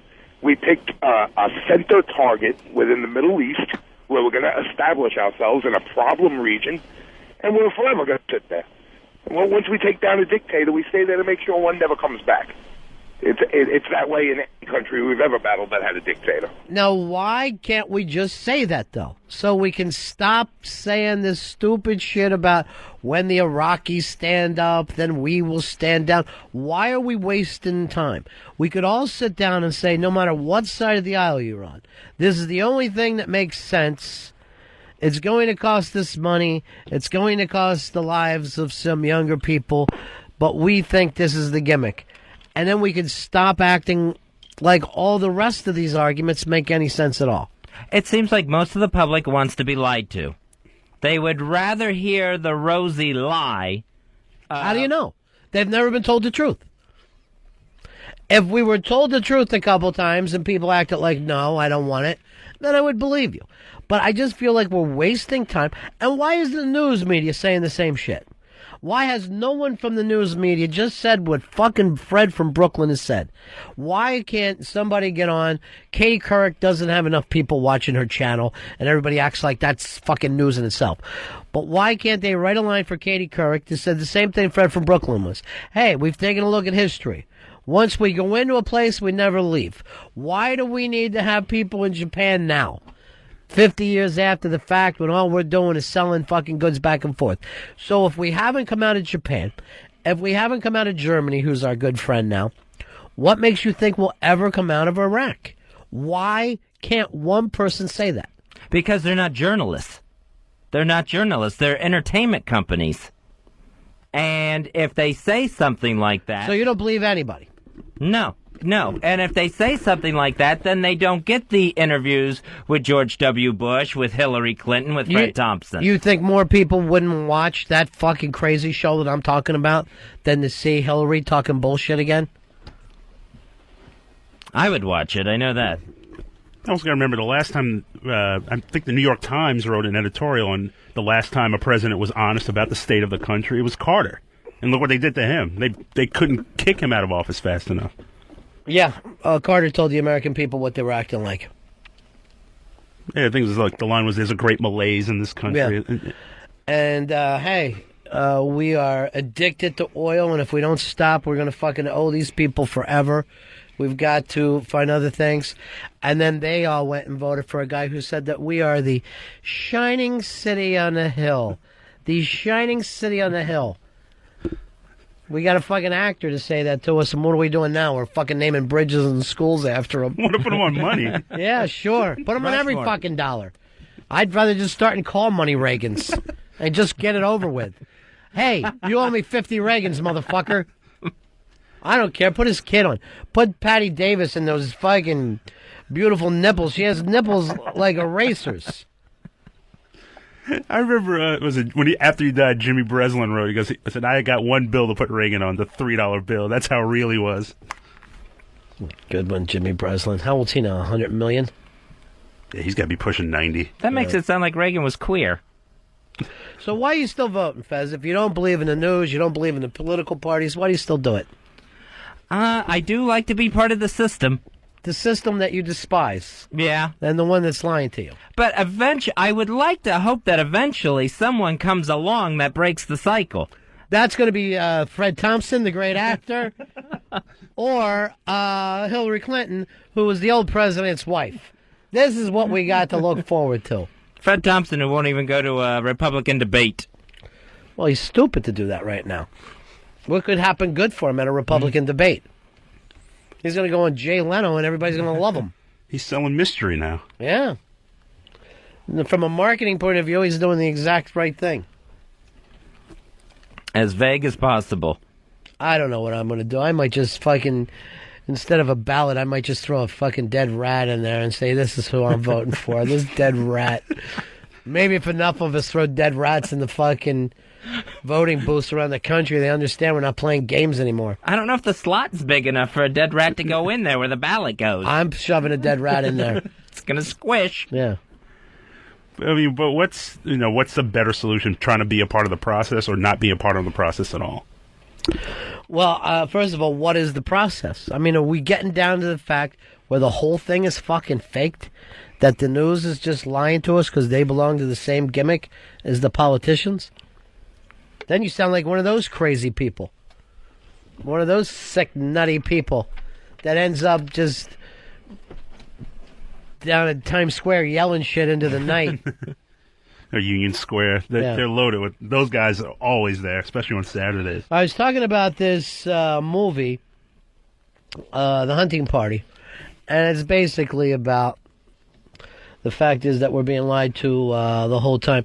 Well, the person who plays the network anchor, and we were just talking about this, I don't know if there's a network anchor that any of us believe anymore. We got Charlie Gibson, who's from morning TV. He used to wake up with us. We got Katie Couric from morning TV. She used to wake us up. And we got Brian Williams. That's the three guys. Is one of them a Cronkite? Does anybody act like that's who I get my news from? Well, the person who plays the news person, the big anchor, is James Brolin. and he's on the phone with us right now. And James, welcome to the Ron and Fez show. How are you, sir? Are you talking to me? I'm talking to you. I'm talking straight to you. Hi. You're Fez? Yeah, I'm Ron, and Fez is over there. Oh, you're Ron. Hi, guys. Yeah. How are you? We were talking about this part that you played. Did you base this on any news anchor? Well, when I read it, I got a hit off of Sam Donaldson right away, and so I headed in that direction, you know. Now, you kind of play him, I guess you would say, as just a talking head, a stuffed shirt. He's not really... He's really aloof from the news that he's reporting. I agree. Yeah. And do you think that is what most of us are buying right now on TV? I think that's what's available to us, you know. You mentioned Charlie, you know, he's a great guy. There's a few really good guys that just don't know how to lie well anymore, but who knows what they have to do from what I hear to keep their jobs, you know. What kind of things have you heard that they got to do to stay in front of that camera? That they have to... Yeah. Well, I understand that, you know, it goes so far as some of these reporters that are invited to the White House, if they ask certain questions, they're not invited back, you know. So what the moral stance is, could you stand on the outside the walls and just yell about what's happening inside, or is it better to be invited inside next to the fireplace and being fed bullshit? I think the more you hear the bullshit, the less you know how to deal with any of it. You know, I basically listen to one side, and then I look at websites that are to the contrary. And you know, it's always interesting. You know, I look at these almost as if they're great movie plots. Because you know, there's so much like on the downing of the 9/11 buildings being the first buildings in history ever to come down by fire, and one of them wasn't even on fire, but they came down very quickly. You know, so makes me wonder. You know, and there are several websites that have a lot of what they say facts reporting on. You know, for instance, the Bushes were in charge of those buildings for 7 years previous to the incident, you know. Makes you wonder. So you're one of the people that you think that there's some conspiracy theories behind this stuff? I think it's fun to search out conspiracy theories, basically, if their only use is a good movie plot, you know. Beyond that, will we ever know? I doubt it. Now, you played Reagan in the movie, right? Yes. What was his career like? I mean, when you look at some of this stuff, to be a politician and be a news anchor, I guess it's not all that different. It's how you present yourself. You know, to make it in politics, you have to do certain things. Of course. You tell them what they want to hear. Right. Yeah. And any way around that system, or is that just what the American people actually want? I think until we sort of put a stop to it and stop feeding these venues by just watching them, we're going to just keep getting the same thing until we have a regime change that might take the onus of fear off all the people who are reporting. They're in fear of their jobs, you know. And that's because the major corporations are running each network. I mean, these things, everybody's got to make money off these shows. I believe it's fairly much Wall Street controlled. There's a lot of money being made off the $500 billion that's been funded to the war. You know, there's guys over there at $10,000 a week as security officers. I had a friend that was offered a fire chief's position over there for just exorbitant money, and now Cheney's company. You know, the company that he was with? Halliburton, and he owns 500,000 shares of that still. They're now in the troop feeding business. They're in the security business. They're the largest mercenary company in the world. They employ over 40 generals.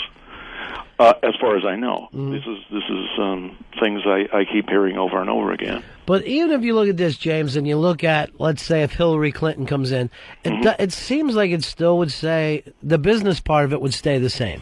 I think they're a huge, powerful faction, and I think it would be difficult to start turning things the other way. But the opposition is to let it go corporate, so that there is only a Walmart in every town, Right. And everything else closed, or wherever there's money fed, and like we have so many war contracts that are that are not bidded. You know, they're just awarded to friends in high places.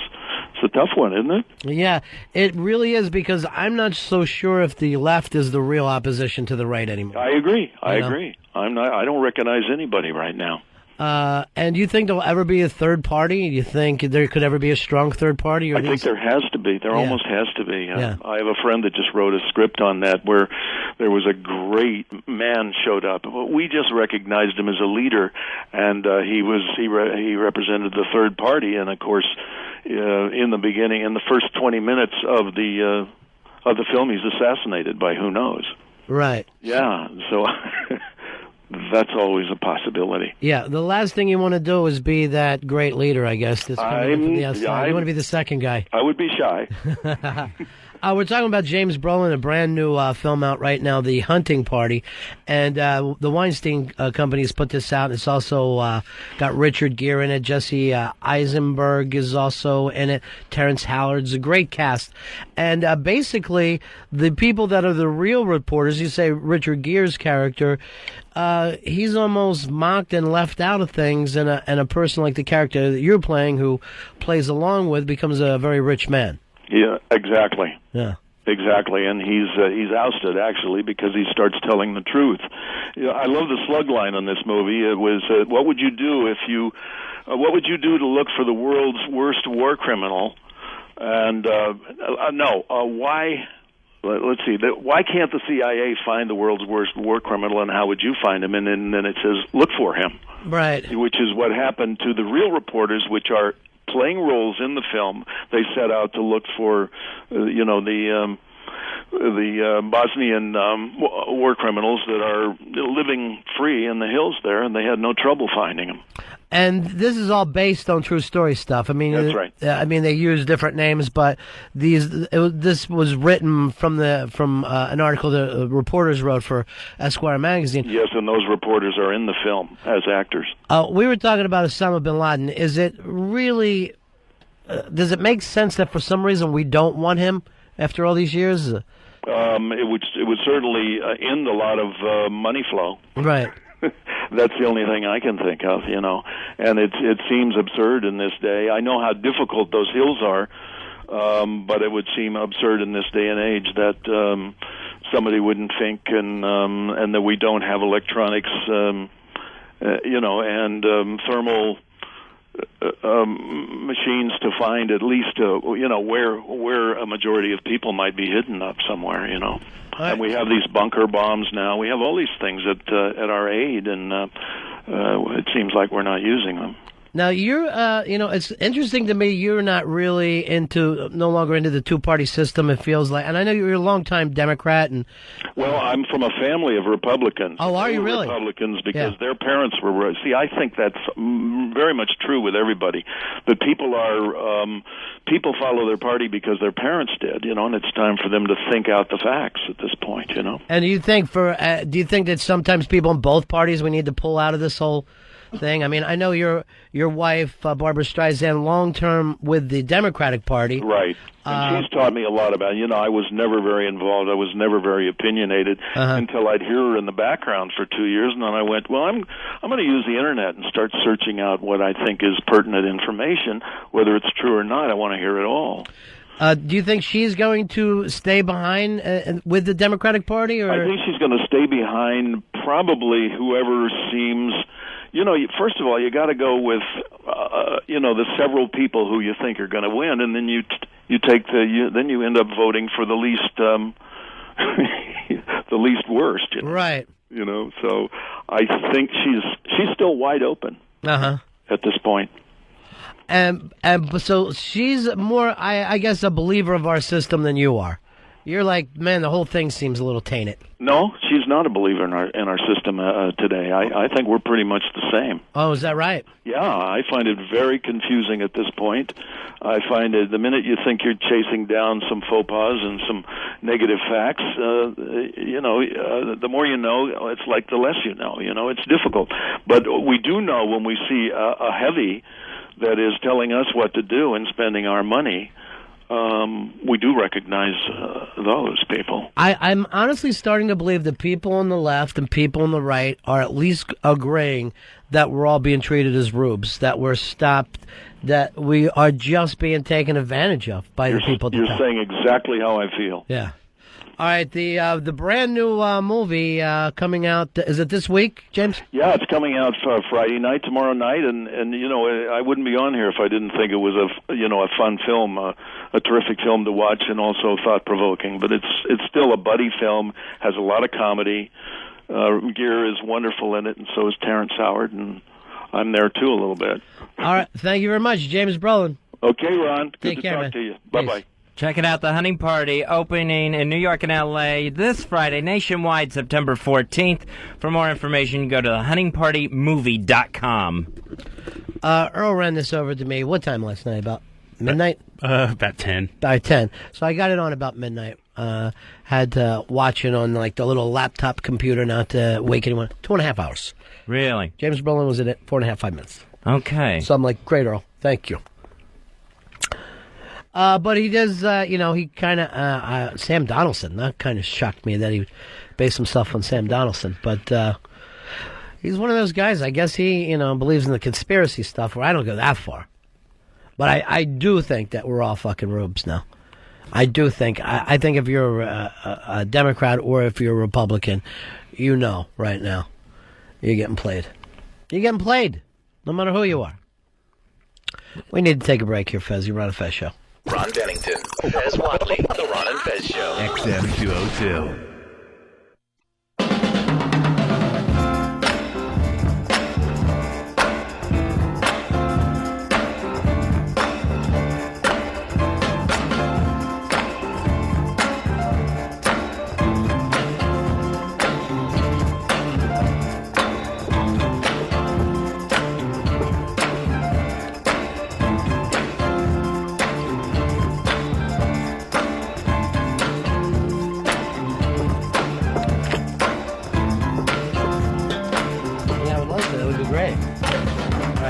Back, I'm on the air now.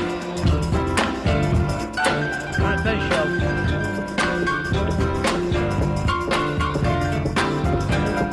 Gotta get somebody on that board today, Fez. We really should. Who's on the board right now, Earl? I am. Why so loud coming back? I didn't mean it to be that loud. Still loud. Yeah, I was just talking with James Brolin. You were? Mm-hmm. What did James Brolin have to say? Invited me to this thing with him and his wife. I don't know, a little something. I guess she's a singer. With Barbara Streisand? Who? Barbara Streisand is his wife. Yeah, that's her. Barbara Streisand. She used to sing Broadway, right? Yeah. So he called back, said he loved doing the interview, and loves the way I think, and thinks that he would like to get together with him and his wife and just, I don't know, talk when they're in town. Take me with you. You know I love Barbara Streisand. Yeah. Well, this isn't about that. This is about me. And I don't even know if I'm going. Why wouldn't you go? What am I going to do? Talk about 1960s show tunes? I don't know where I'm going to fit into that whole thing. Yeah. Life is a cow. I don't understand it. I ain't going down the Stony End. That ain't going to happen. Well, if he calls back, I'll take your place. Well, he said he wanted you to talk. Oh. It was going to be a party. Oh, that was Jay Moore that said that. That was Jay Moore. Everybody hassles you anymore. They're really on me. Yeah. Yeah. And deservedly so, I think. Why do you say that? Well, I know I got this report that I did on myself yesterday after having a crying jag yet again on the air. So you're not happy with the report that you did on your self? No, I think it's a very honest report. Basically, what I did was I went home, still upset, and just jotted down everything I was thinking about myself and the way the day went. The kind of show that I had. Hey, I'm looking at the thing for Unmasked. Mm-hmm. Well, I told you on Unmasked I did not do the first show. Someone else did it, and they were let go. So that's how the series will start, with someone else. Oh, really? Friend of ours. Oh, okay. So that one starts as Carlin. Then it's me and Patrice O'Neill, then me and Brian Regan, me and Bob Saget, me and Jeff Garland, me and Carlos Mencia, and me and Jim Norton. So I guess these will run once a week on XM Comedy Channel and XM's The Virus. That can't be real. Why would a channel be called The Virus? That's a real channel. That's the channel we're on now, 202. Oh. Yeah, that's this channel. Well, then what happens to us when this comes on? Well, it won't be on the same time as us. I got it. Basically, they have it right where our show is. Really? Yeah. That seems odd. Maybe that's a typo. Well, the good news is I'm still working. Now, the Unmasked taping that's going on Friday, that's going to be in New York at Comics Comedy Club. That's going to be with Jeff Garlin. If you want to be part of that audience, you can email live@xmradio.com, live@xmradio.com, and let him know you want to be part of Jeff Garlin's Unmasked coming up this Friday. Be sure to put Garland in the subject heading so they know what you're talking about. I put that in every subject heading no matter what I'm doing. No matter who you're emailing? Doesn't matter. Just Jeff Garland. Sending something back to James Brolin right now. Please stop asking me to spend the night with you and your wife. Oh, I bet their house is beautiful. They got one in Malibu, but I think they got a crib here in the city, too. Yeah, I think they got one in Westchester. I think they have a Miami Beach one. I call that Bestchester. That's my little joke. I do it on the term Westchester. I take the west part and I just turn it to best. Oh, nice. If he's going to keep contacting you, just try to work me in. Try to work you into the next time I talk to him on the air. Well, that would be great. Yeah, that would be good. You did come up with Halliburton, though. Oh, yeah. Yeah, he couldn't remember Dick Cheney's company. I didn't even remember Dick Cheney. The largest mercenary company in the world now. Are they mercenaries still? I guess so. If he says they employ 40 generals. Well, it doesn't make them mercenaries. The generals don't have to be leading troops. You know, a lot of generals are just in charge of food and transportation and stuff like that. Yeah, but I guess if they're sending over any sort of security, I would think that's working soldiers for hire. Well, you're taking a leap there. It's taking a leap to say, I guess that must be soldiers for hire. I don't know. I give up on the whole thing, Fezzy. So today, I got my therapist, and I got my report. I know that you've brought it up 90 times. Earl, how many times has he brought it up? Numerous times. Should I just let him read it? Is this going to be like a funny bit, or is this sad again? No, I would say more sad. It's definitely not funny. All right, so this is 100% true. This is what you say to yourself. This is 100%, yes. It was just, when I went home feeling bad about myself yesterday, this was the inner conversation I was having. Why did you feel bad? Because I ended up crying on the air. I didn't mean to start crying. I didn't mean to get all down on myself and make it about me. I brought up a topic from ronfez.net and somehow made it all about myself to the point of tears. So that's why I got upset with myself. All right, hold on. Matt wants to say something. Matt, you're on Ron and Fez. How you doing? Good. This is Matt. I'm out here in California. I got to call bullshit on a bullshitter. The biggest mercenary company is actually Blackwater, stationed out in North Carolina. All right, big-ass prize closet. I like to turn bullshit on the bullshitter, though. We will give out prizes anytime you call out bullshit on the bullshitter. I like a mercenary company called Blackwater. I'd rather just go with Black Oak, Arkansas. The whole Jim Dandy to the rescue gimmick. Another mercenary group. Here's Drama Daddy. Drama Daddy, you're on the Ron and Fez show. Hey, I wanted to see if I could preemptively get into the prize closet for Fez crying before it starts. You know what? That's a great idea. So we already have somebody that won Fez Cries. I probably won't cry today. Well, you should. Fez, you're on the air. Of course you're going to cry.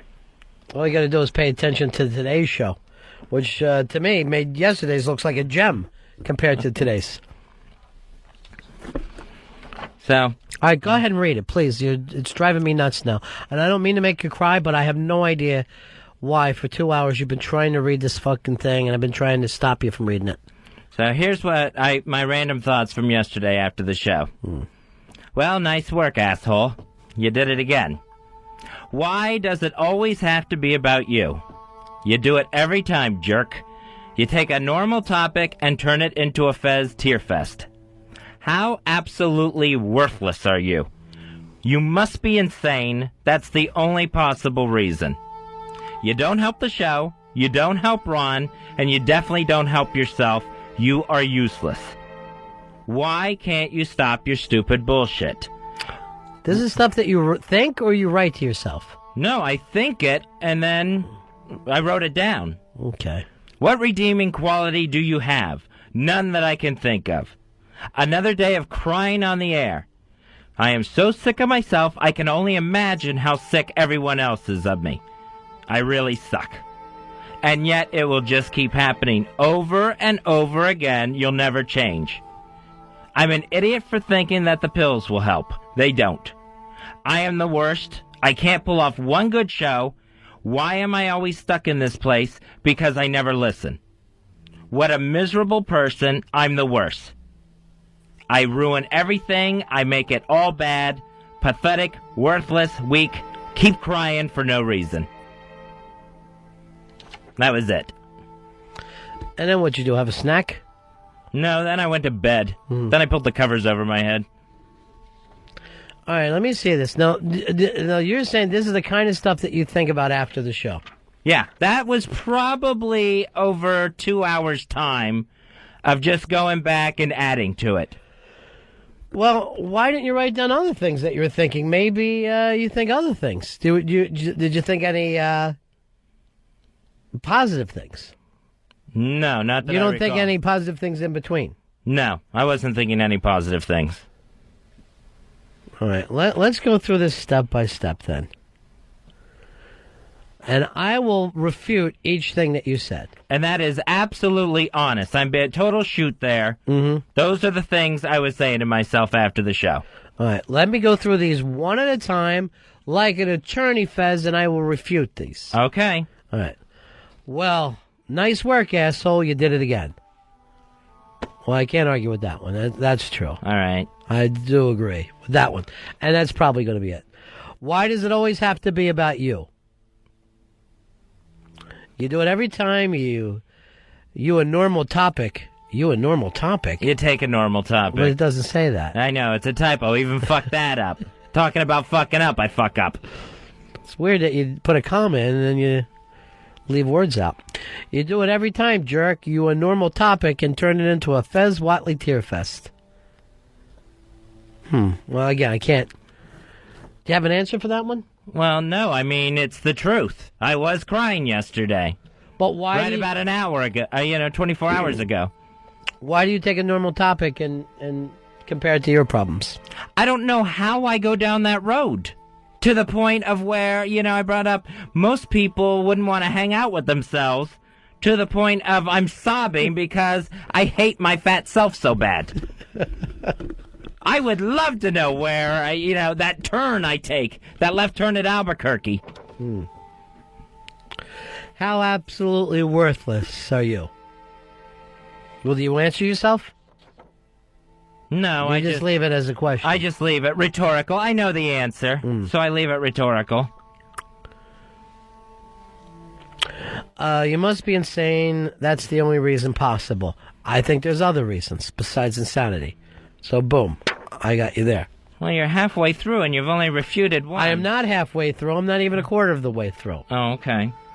And how absolutely worthless for you? I'll refute that. You're not worthless. Well, we could end up selling your liver, your heart, kidneys. I bet I could put a pretty penny on what we got out of you, Fez Whatley. You're not getting anything for that heart. Yeah. Well, would depend. Your dad would love to have that heart with his. True. You don't help the show. That's not true.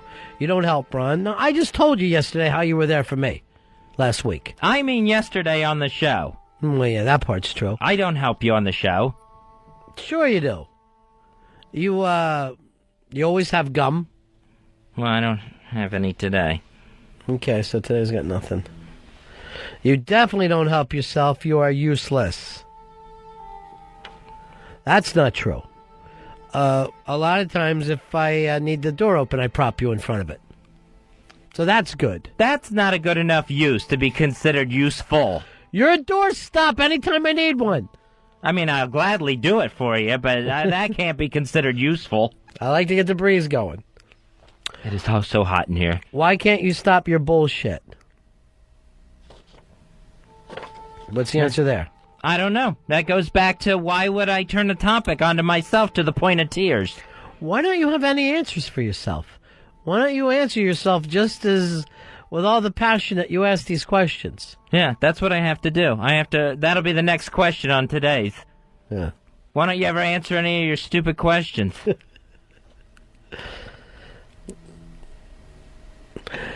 What redeeming quality do you have? None that I can think of right now. I'll take that right back to the doorstop. There is not a door that's going to push you out of the way. I need to be more than holding doors open. I could put you in front of a bank vault, and that vault door would not shut. And all we're looking for is one quality. That doesn't seem to be redeeming. I did say redeeming. Yeah. Another day of crying on the air. I'm so sick of myself. I can only imagine how sick everyone else of me. I really suck. All right, who's everyone else that's sick of you? I would imagine anyone listening. And anyone working here with me. And yet everybody always calls in, no, Fez, we love you, we love you. And Earl cried for you yesterday, too, he said. And I believe Dave did, too, before he started blasting music at an incredibly high pitch. They've got to be tired of it, though. I mean, the sympathy's going to be there, but so does the eye rolling, I'm sure. Earl, do you eye roll yourself about Fez? Never. Never at all. I completely understand what he's going through. How would you understand? No, I know his personality, and I know, he tries a lot, and he really he loves his job, obviously, and he loves the people that he works with. And I just feel that pain when he's going through whatever he's going through. And yet it will just keep happening over and over again. You'll never change. Well, that's up to you. I'm an idiot for thinking the pills will help. They don't. I am the worst. I can't pull off one good show. Why I'm always stuck in this place? Because you never listen. Well, there I answered a question, finally, by the end of it. But against you. Right, yeah. So I really consider... For the prosecution. I think of that as the critical voice suddenly becoming yet another critical voice. What a miserable person I become, the worst. I feel like I ruin everything. I make it all bad. Pathetic. Worthless. Weak. Keep crying for no reason.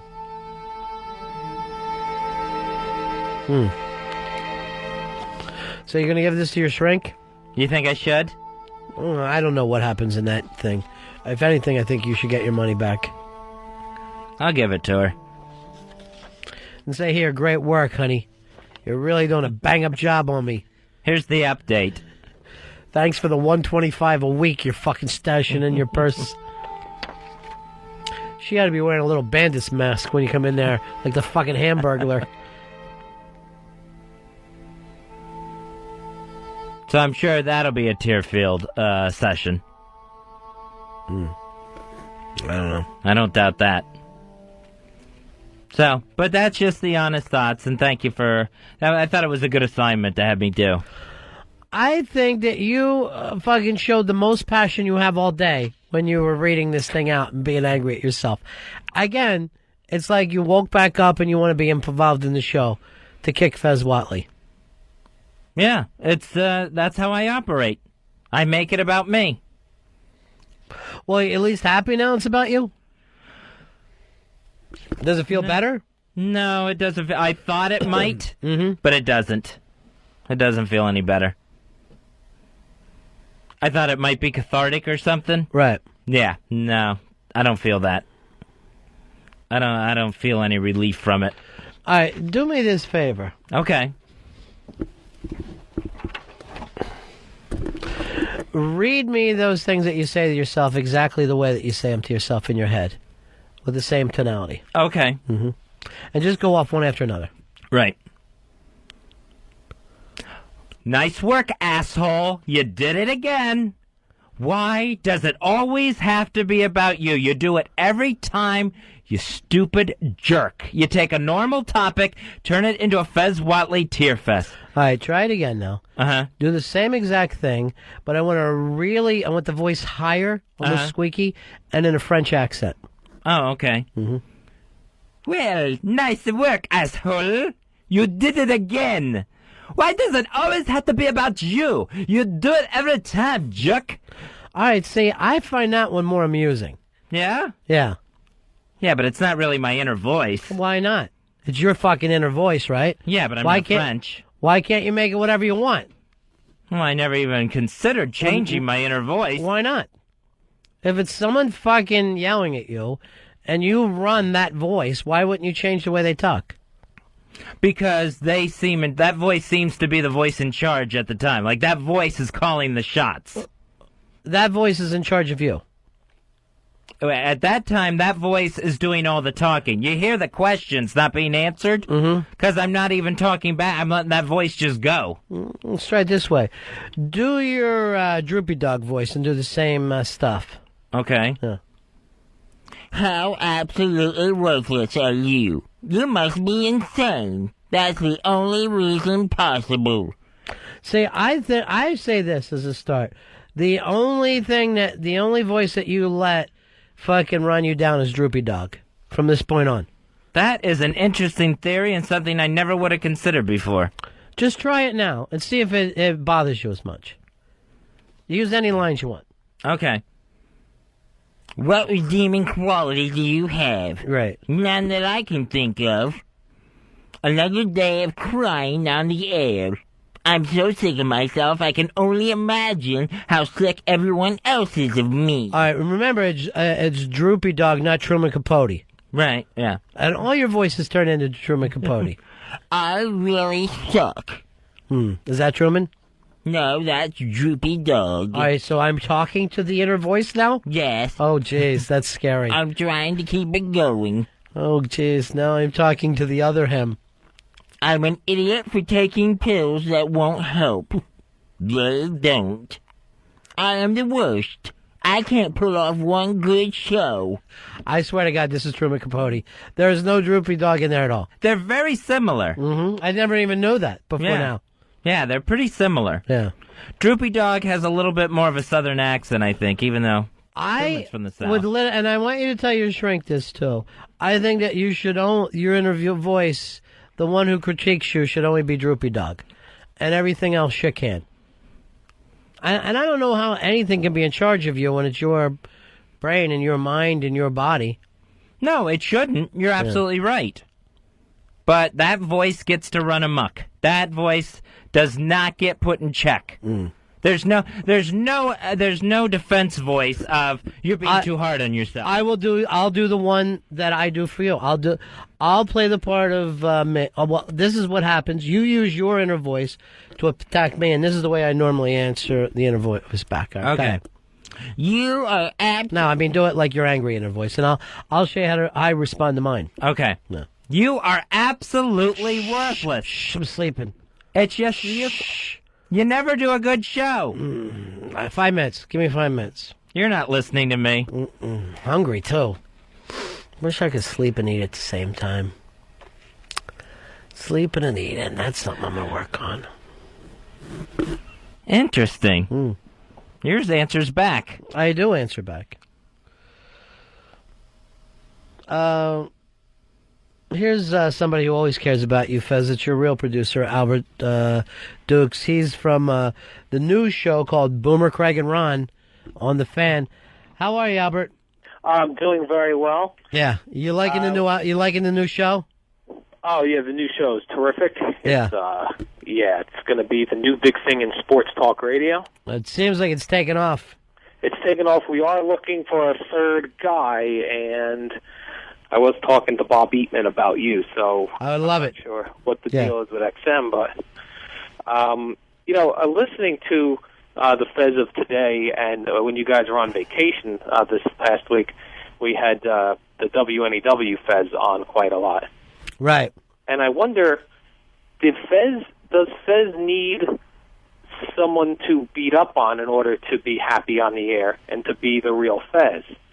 Because in all of those segments that I listened to, you know, I was kind of getting ganged up on, or Billy was getting ganged up on, and Fez was happy and excited and contributing that. I always say that Fez is at his happiest when he's putting the boots to somebody. Yeah, when he really is like, where it's like 5-on-1 or 4-on-1, he really enjoys himself. The piling on. Yeah. Yeah. Because you're not a guy who will pick fights, but you will pile on. Yeah, he loved to just pile on, and he was so happy about it. And You'd make a great stormtrooper. Why just, you know, as a group, bum rushing. he was his most happiest, like, when the boots were being put to me, and in addition to you guys being in there, Anthony was in there also contributing. Oh, yeah. So we all love to show off in front of Anthony. Oh, and he just turned into the super happy. Everyone does that. When Anthony's here, we're all like, look at me, I'm the prettiest girl in the world. I'm the prettiest girl in the world, Anthony. Suddenly, Dave has things to say, and everybody, Fez is at his best. I'm being funny. We all want Anthony to give us the big blue ribbon and tell us that we're the winner of the Comedy Beauty Contest. So what's your point? We need to let Fez beat up on people more? Yeah, and I don't know who that could be because they're all kind of stinks at getting beat up on. He just gets more depressed, and then Fez gets more depressed about that. Yeah, you need a guy who can really take a punch. Yeah, someone with big shoulders. Well, I'd like to volunteer for that role if he'll improve Fezzy. Well, the problem is that you become too loud and boisterous, and then Fez goes away. Well, I'll put tape over my mouth. We can't figure out a way to have Fez on the air and you on the air at the same time. It's one or the other. And the problem with Dave also is it doesn't faze Dave when he's getting yelled at. Where, like, I could hear it in my voice and Billy's voice. If you would give an angry look, even if it wasn't spoken on the radio, we would break down. Dave just keeps motoring through. It doesn't affect him. Yeah, well, he doesn't understand reality, where you do. You have a strong sense of reality. Yeah, like, you would get a look sometimes. I would get a look sometimes and be like, oh, man, I am finished. Where Dave just keeps going with it, and it just doesn't seem to harm him. Yeah. I like to stay positive. Yeah, he, like, always stays positive. Well, there has to be a caring factor, too. Yeah, he doesn't know the difference between good show and bad show. Yeah. Yeah. Well, how come you don't enjoy Dave? How come you don't like bashing him around a little bit and it just doesn't? Why do you get quiet when Dave's on the air? I don't know. And there's threads fucking dedicated to, oh, Dave's in, we won't hear Fez again. Right. I know sometimes it's a topic that I just don't know anything about. So I know that might be part of my problem. So he should be talking about you more. Well, that I know about. Your favorite topic, let's be mean to Fez. It's easier to just bash myself at this point, I guess. Well, I don't know, Albert. Are you guys really looking for a third mic? Only if, it's someone quick-witted like yourself. I think it would be fantastic. Yeah. And you know me, team player. Maybe we get it on the mask done with Boomer Esiason. Oh, God, just to sit down and wonder what it's like not to win a Super Bowl. I think that would be fascinating. Unfaced He mask. was in the Super Bowl. Well, did he go to 2? I think he just went to the 1. Just to the 1? Just 1? And then he got beat by Joe Montana in one of the great games of all time. Right. Exactly. If Yeah. you're going to get beat in the Super Bowl, that's the guy you get beat by. Oh, yeah, I mean, literally in a legendary game. Yeah. Like most people would put it as a top 5 Super Bowl. Yes, I definitely would. Well, good. Sure, it's because you work for him. I think this is going to be bigger than David Lee Roth. Absolutely. Yeah. Yeah, no question about that. All right, Albert. Okay, take it easy. All right. Hey, Al? I'll take it any way I can get it, buddy. Keep on keeping on, pal. All right, see you. I'd say. He sounded like he was trying out a new catchphrase that if it worked here, he would use it on the Boomer and Craig show. I don't know how new take it easy would be considered. Dave is now just standing outside the door. Come on in, David. What do you need, buddy? Oh, I went. I mean, if we want to have some sort of relay system, maybe a radio relay system, where Fez and I pass a baton back and forth, because I certainly What do does not. that mean? I don't want to. Your time, his time. You become a tag team. So instead of it's Ron and Fez, it'll become the show will be Ron and Fez / Dave. Oh no. It's almost like Killer Bees. Could we do this? Could you guys start dressing in stripes? No, I wasn't thinking it like that. I was thinking that maybe. Would you be Brian Blair? Which would you be? I would be Jumpin' Jim Brunzell. Okay. I never liked Brian Blair at all. The weird thing is since you've been in here, nothing out of Fez. Just so you know it. Tag him back in. Tag. Who would you want to be, Fez? I would be Brian Blair. Yeah. Why is that? I always thought he was the better of the two. I always thought I thought he was very wait, hold on. underrated. You're reaching for a tag here. Oh, okay. Yeah. Tag. But see, Jumpin' Jim Brunzell had the nickname, Jumpin' Jim Brunzell. B. Brian Blair, that was fucking way too much alliteration Well, for my I taste. think that it only became B. Brian when he became a Killer Bee. I don't think anybody threw the B in there before then. Tag up. Brunzell, to me, it's like, all right, he should have changed his name to Bruce Brunzell. He's literally taken this seriously, where he's finally into it. It's kind of fun. Yeah. But, I mean... You did not tag back in. Hold on, I'm going to keep... I'm holding back. I have kept Whatley to his own. Where are you now, Whatley? I can't get to my corner. Oh. And Ron has an instinctive way to Indian rug burn you. Yeah, I know. Even if he's not trying. No, I did try. Here's our buddy Mikey boy. Mikey. Hey, guys. Yeah. I have a theory as to why Fez doesn't pile on Dave, and I think it's because the other people, when you pile on like a Billy or an Al or like even Harry T., you could actually get to them, and nothing seems to bother Dave too much, so it's probably a whole lot less fun to pile on him. Yeah, it is true that he does... He's got a Forrest Gump thing about him where he just loves you back no matter what. A force field of stupidity. Yeah. Now, you can hurt his feelings, though. I've seen his mom do it. Yeah, that's true. And there was just one time, where Fez hurt my feelings. If you recall, he threw something at me. He threw a cup at me, and that was the one time. But that's I guess... I don't remember that. Do you, Fez? I don't rember throwing a cup at you. Where was it at? It was in the old studio, whatever that is. Why did you throw the cup? I fucked a plug up. When you used to write things for him when you used to have to do plugs? I believe I was behind Taste of Lemon / Twist of Lemon and Jack Lemmon's son's books. That was my favorite interview ever. Yeah. And that ran 3 times on the best ofs this week. Oh, really? Yeah. And then he threw a cup at me. And so that was the only, but maybe because it was physical, I got hurt. A puppy will actually get hurt if you slap it in the news. Scolded. Yeah.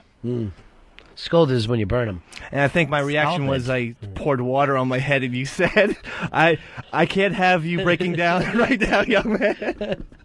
Yeah, when I get mad at you, I'll call you young man. But I'm trying to pull you out of this because I'll try to act like one of your parents. Hey, young man, you better fucking ease it up. And then you normally stop acting crazy and eating shit or whatever. Yeah. All right, so, because he has a bad baby burn himself thing. Okay. But again, all this stuff, we're just talking about ourselves. Right. It's everything we don't want to do. Right. But there we go. Mikey boy, I've been trying to call you for almost the last 2 weeks. I just can't do it. Why's that? I just can't hear your voice. Oh. I got something to tell you, but I just can't do it. Okay. You know why? Why? You're too kind. You're just too kind. And I feel like if I tell you, I'll just feel awful forever. But it's nothing about you. Oh. Don't think that. Everyone only thinks the best things of you. Oh, okay. Great. All right? Okay. But I've been wanting to talk to you. I just can't do it. He hung up without me saying goodbye. Well, Mikey Boy's the best. Everybody likes Mikey Boy. St. Mikey of the internet. Oh, he's fantastic. He is fantastic. Here's Fez. Here's the all-time greatest intern, Nico. Nico. Hey, what's going on, guys? Hey. Hey, I just want to say I know personally that Fez does love a good pile-on. Because he did it to you? I don't want to spread any rumors. Oh, you're doing like a penis joke. Yeah, Yeah. How you doing back at school? How uncomfortable. Awesome. It's fun. Yeah. Still living in the dorm? Yeah, seven other guys. Sorry, buddy. Well, you shouldn't do that senior year. At least by senior year, you should be like, I'm getting an apartment. Yeah. 7 guys in the same dorm. That's fucking boot camp. That's not even college. I guess it could be fun. Is your dad the only Jewish guy with no money for his kids? Well, he's fucking hard. Yeah, I know. I mean, He's trying. He should be able to afford it. The surrounding neighborhood of Marist isn't exactly Beverly Hills, Nico. No, you walk off the campus. Yeah, you get a house there for $125 a month. Well, I'll tell you this, Nico. You're still better than Sheepy. We all appreciate that. Well, thank you. All right. Talk to you later. All right. Bye, Nico. Miss you. Boy, he sounded drunk today, like the 7 other guys are making him do funnels or something. Is that gay talk? No, that's frat talk. What do you mean by funnels? Funnels of beer. I never heard it called funnels before. I do. It was like beer bongs, but I never heard it called funnels. We would say funneling. Yeah. We would say funneling. Right. I'm going to go funneling today. It sounded like you were going to go spelunking, or it sounded like Tunneling. an activity, and you were just drinking from a funnel. You guys tagging in and out? Here's Tom. Tom, you're on Ron and Fez. Hey, I have a theory. I think Dave doesn't even exist. I think he is Fez's Tyler Durden. I think that's a very silly thing. I'm flesh and blood. Maybe you're the real one and Fez isn't. That's possible. Maybe he's just your other personality that seems to be getting the lion's share of the cash. I'm your Robert Paulson. I wouldn't have any problems with that. Here's something off ronfez.net. And basically he's talking about one-hit wonders, but for actors. Actors that are one-hit wonders. Here's what he gives. Tom Berenger, Platoon. Now, that is the only thing Tom Berenger ever got an Academy Award nomination for. Right. But you could argue and say Big Chill, blah, blah, blah. Yeah. But it's not hard to say they never came close to anything that he did in Platoon. Even though I think the guy's fantastic. Yeah, I love Tom. All right, I can see what that means. Well, then, by that token, you could say maybe Gary Sinise, outside of Forrest Gump, he's a brilliant actor, I think, but he's never had a hit. He's never been a big thing. He's been in You're movies. saying Gump is his one hit? That's his one hit. Because what else can you name that Gary Sinise has been in where he's a major part of it? Well, you know, the first time I saw Gary Sinise was an HBO did a thing of the play, a Sam Shepard play, True West. Mm-hmm. And it was Gary Sinise and John Malkovich. And it was fucking unbelievable. But nobody noticed Gary Sinise. Right. John Malkovich was so strong that he became the big star after that. And it took Gary Sinise years later to take off. And if you said, name a movie role of Gary Sinise, it'd be hard to say anything besides Gump. Yeah, I mean, he is in Apollo 13, but he's not. I mean, he's like 5th or 6th on the totem pole. Right. After Harris and Tom And now Hanks. he's doing a TV show. Yeah. Which is also a spin-off TV show. All right, he's got Judd Nelson, Breakfast Club. Oddly enough, I was just talking about this the other day. Because I saw Judd Nelson on the street one day. And I cannot tell you how inhuman his nostrils are. They are just the largest nostrils I've ever seen in my life. They go up halfway to his nose. It's just an opening there. It's like looking into a shotgun barrel. I wonder if it's a birth thing or if he had to have his nostrils widened for some reason. That's not the point of this. The point is, other than Breakfast Club, have women ever said, oh, he's attractive? And all the girls liked him in Breakfast Club. Yeah. Like, the girls don't say, oh, look at Judd Nelson in St. Elmo's Fire. You know what bothers me about Breakfast Club? They don't eat breakfast in it. They all have lunch, but it's not called the Lunch Club. Right. And I went to that movie and I wanted to see some breakfast eating. Nothing. It's not even about a restaurant or anything. Now that I think about it, No. that title is totally misleading. Thank you. And I screamed out, because I saw it in the theater. Right. I'm older than you. And I yelled at the end, this is bullshit. The movie's over. Where's the breakfast? I want to see pancakes, waffles, some eggs. Well, but now that I think about it, it sounds more enticing for an audience. You're going to see The Breakfast Club, Then you got to deliver. But would you want to see a movie called Detention Club? Probably not. You'd want to see a movie called Breakfast Club. I don't know. The Saturday Club? Anyway, to go back to that, Judd Nelson, he was the star of The Breakfast Club. He was the standout. And yet, did he ever do anything else big again? No. Did he ever even play the tough guy or the cool guy after that movie? No. The closest I think he even came to anything big was being on that Suddenly Susan show. Yeah. Yeah, well, that's not considered big.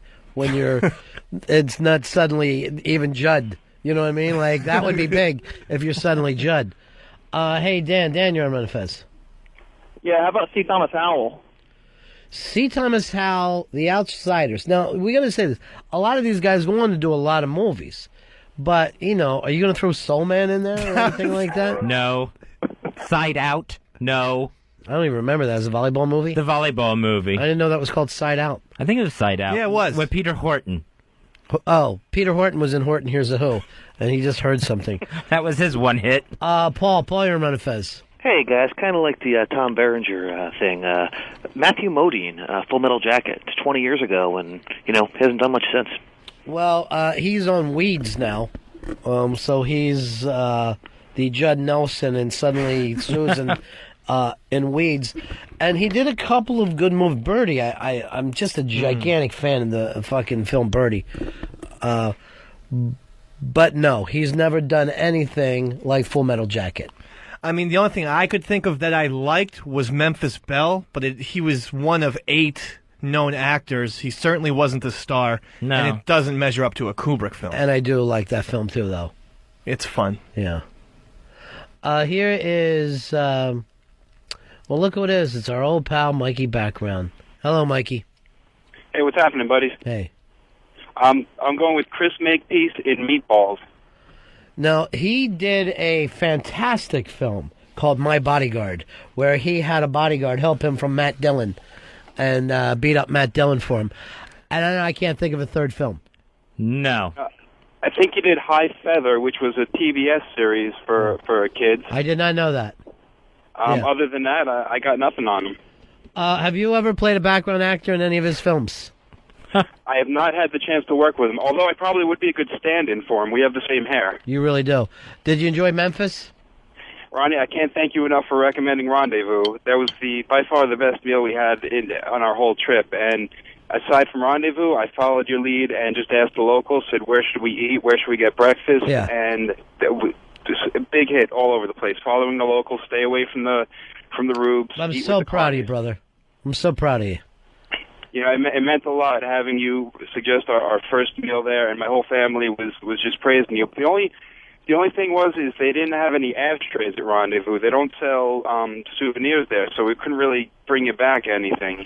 Well, I want you to really bring me back ribs. And you can actually order them. We ought to do that sometime when we get everything set up here. You can order their ribs to be sent. Ronnie, I'd love to come in with some Rendezvous ribs one day when the studio's done and treat you guys because you guys have done so much for me and you too, little Fezzy. And nice. I've got to give back. I feel like I need to give back. All right, my friend. All right, thanks, buddies. I'll talk to you later. See you, Mikey Background. Later. He's another guy I should talk to, but I just can't. I got to protect the innocence. I got to protect the innocence of the world. He picked the great Chris May piece, and who can forget Woody the Wabbit, running like a little wabbit, Woody the Wabbit. I don't know anyone who could turn off the fucking film Meatballs. One time I was on a plane, they were playing Meatballs. We landed, but the film was still on. No one got off the plane for 45 minutes. Everyone said, and the pilot got on and said, we have to keep flying. I know you've all seen Meatballs, and we have to, take this plane back to Miami. And we all started to chant, it just doesn't matter. Just doesn't matter. It's Bill Murray's first collaboration with Ivan Reitman, for whatever that's worth. Tell me a time that you like Ivan Reitman without Bill Murray. Because let me tell you something. I could collaborate with Bill Murray and it would be good. That's not the hardest thing to say. Oh, me and Bill Murray pulled something off. Would you put Sigourney Weaver in the acting one-hit wonder? For what? Aliens? Ghostbuster, Aliens. I don't know if I would one-hit wonder. She's got a long career. She just did that other film, Tadpole. Yeah. So she works. Right. But Alien is by far her biggest franchise. I mean, that's she's the big Ripley. thing. Yeah. But you wouldn't do a Ghostbusters without her either. No, that's true. She was in both Ghostbusters. It's the Ghostbusters that definitely disqualifies her. And You're Living Dangerously. I have to bring that up to everybody. And the I have to sit here and scream, The Year Living Dangerously. And the Ice Storm. Fantastic. God, that's such a fucking great movie. Yeah, it really is. And she looks really attractive in that film where Tim Allen went to space. It was like it was called Galaxy Quest. I love that movie. Yeah. You would think a science fiction movie starring Tim Allen, would you watch it? And I'm like, no. But if they would have done Galaxy Quest with the original Star Trek things, guys, it would have been the greatest movie of all time. It would have been hysterical. Yeah. And she really looks like she's incredibly hot. hot. She's a sexy woman. Yeah. She's a sexy woman. Don't give yourself, don't ever sit around and go, oh, you know who's not sexy? Sigourney Weaver. You'll lose that fight. And she's still holding up because she's on those DirecTV commercials, where they take the as original. Ripley. Yeah. I hate those commercials for some reason. Really? I love those. I hate to say this, but the goddamn phones went out. We got full phone lines. Everybody wanting to talk about this. And this stupid little thing. Earl, what's the date that we move into the new studio? Because it doesn't look like anything's happening. I'm still waiting for one, quite honestly. You're still waiting for what? A date. Guffman? A new date. I have not gotten a new date yet. The word was it had to be done by September 4th. Well, I know one thing. It's got to be done in time for the wedding. If we're going to have Opie's wedding on air, we have to have it in the new studio. We cannot have it in Frank's place. Which I am totally hoping for. We got a spy report. Now everybody's jumping on the bandwagon. Spy report. Spy report. I've just recently learned that Irish Alki and Solera will be tying the knot on Saturday. Wow, Saturday? This Saturday, some of the best friends of the history of the Ron and Fez show, I guess, are tying the knot on Saturday. I think they're our favorite couple. I think you would be. It would be very tough to say there's a better couple. They're the king and the queen of the prom. They are phenomenal, and I cannot be more excited. I think I haven't talked to them since your wedding. Really? Yeah, and I even said to Sheepy, I go, "Does Solera? Is she okay with me and Fez? Did something go wrong at the wedding?" And Sheepy said, and I'll quote, "Yes." Uh-oh. So I don't know what it was. So he didn't elaborate. He never If does. I had to guess, I'd say it was you, but I don't know that for a fact. Well, Fez did have a couple Dominican jokes during the wedding. I don't recall. Yeah, you did. There was a couple. You go, oh, that's a shocker, a Dominican with a kid on her hip. I think that was you that said that. Well, it's fucking brilliant. You should have stole it. It's a great line. Wow, congratulations to Alki and Solera this Saturday. Yeah, it's great when your kids can come home from high school and see their parents get married. Well, I mean, why get married at that point? Well, come on, make it official. Be a unified team. That's what I would do. You still happy you got married? How long have you been married now? Since June 21st. Wow. And we thought it wouldn't last. You're actually these guys were only giving you 6 months, right? Yes. And I give you forever and ever. And I will never forget that. That's why you're going to get the best Christmas gift this year that you've ever gotten. I can't imagine that to be true. I cannot imagine you ever giving me anything I would care about. You didn't even think about it, though. You just immediately assumed I got toy boats from you before. Right. So everything you do is stupid. I know. This year there's no gag gifts. I'm not doing any of that shit anymore. Where's the wedding going to be? Oh, you don't want to say here on the air? I'm not exactly sure, but I know it's in the mayor's office in their little town in North Jersey, and I think I have been invited to be a witness there. Oh, that's beautiful. Well, you should be. They were in your wedding. Yeah. Alki was technically my best man, who then was replaced by Earl for. That really got on my nerves, and I thought maybe that had something to do with it. That Earl went and stood next to you. They're not happy about that. Well, that could explain it all. You want anything but you being in trouble, don't you, Whatley? Yeah. Todd, you're on Ron and Fez. Hey, yeah, buddy, what's going on? Yeah. To get back to the movies, how about James Spader, Less Than Zero? James Spader, He was in fan of. He's done a lot of movies. 2 Days in the Valley was fantastic. Yeah. But has he ever done anything better than The Drug Dealer in Less Than Zero? I don't That think was so. great. But I mean, I'm a big fan of the movie Crash, as sick and twisted as that fucking film Yeah. is. What about Secretary? Oh, it's a fantastic movie. And how about that movie where he plays like I think it's like a crooked politician, I believe. Yeah, I don't like that as much, though. You don't like that? It's got John Cusack in it. Yeah, that's why I like it. Box office poison. We got to take a quick break here and try to catch up. We'll come back and end the show. Ron and Fez. Ronnie B. Fez W. The Ron and Fez Show.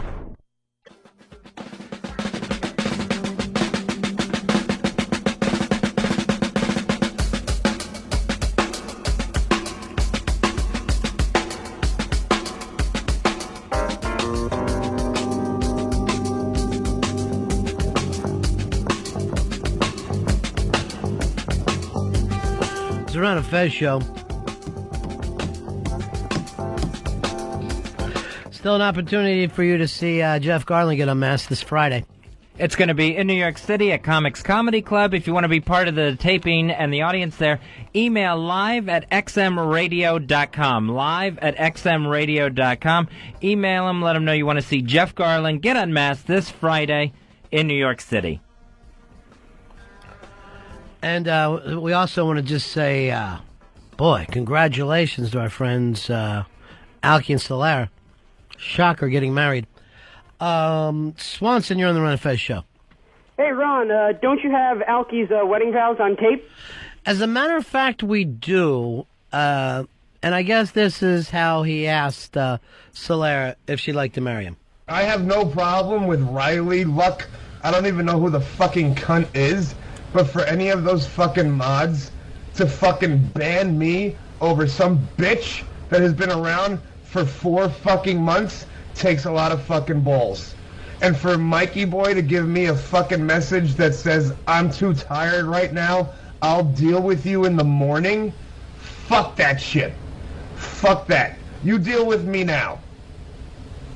I only fucking call in. I only fucking answer the show. I've only been friends with fucking Eastside Dave for 6 fucking years. For me to fucking be pushed aside and to still be banned in the morning is bullshit. Is absolute fucking horseshit. I don't fucking matter. Like, I don't fucking add anything. Some people that come out to those fucking Ron and Fez fucking parties come out and fucking want to say hi to me. So there you have it. Fezzy, it's wedding fever. Opie's engaged. Yeah. And his little mini-me, E-Rock, also engaged. Got engaged over the vacation. E-Rock 2! Where he just... E-Rock 2! Oh, yeah. And from what I hear, Anthony may be making an announcement tomorrow. Really? Yeah. That would be so exciting. Yeah. 3 weddings on one show. Yeah. That's amazing. Plus, Alki and Solara. I think it's time Axe Girl made an honest woman out of Anthony. He looks like a who was sitting there with a living... He's like a living lover. He was raised Catholic. That's not the way to do that. I say do it. Yeah. Take that plunge. Walk that aisle. What about you and Earl? You always said if you were the only two left, that you two would get married on New Year's Eve 2007. Yeah, but I said that was if I was 40 and not married. Yeah. So I'm still waiting for that date to come around. You're going in the wrong direction for that date, brother. Oh. That's one mountain you crossed.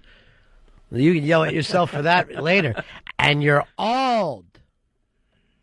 Seriously, I wouldn't mind seeing you and Earl settle down. I don't think Earl's my type. Yeah. I don't think Earl is the guy for me. If I was going to settle down with someone, it's not going to be Earl. Pitsy? No, not Pitsy. Pitsy's too much of a screamer. Pitsy's dinner isn't ready? God, you'll hear it left and right. Yeah, that's true. That's just from his mom and his girlfriend now. That's true. That would be nothing but trouble for you. He's a beast. And I'm not going to put up with it. I'm not going to get screamed at. You know what would be perfect for you? Who? Rory. You know, if this merger goes through, there's no sense not to bring us all back together. Earl gets pushed out, Rory comes back, you're happy. All right, that makes sense. Not for me. Oh. Would you be one to step down if it made her Fez happy? Well, in that case, yeah, I'd do anything to make Fez happy. He says he would, but he wouldn't. I know we don't have a lot of time here, but Earl has doctor's appointments this week. He's as batshit crazy as you are. Earl, what is your problem right now?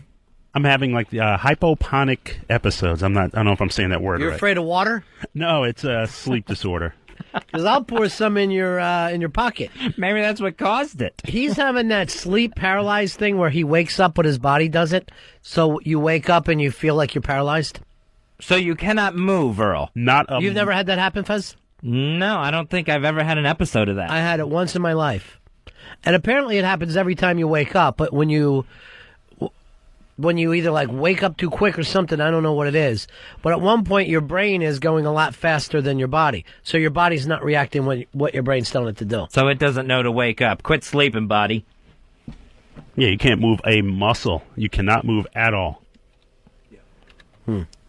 Can you speak? What are you going to do to be able to get out of this, Earl?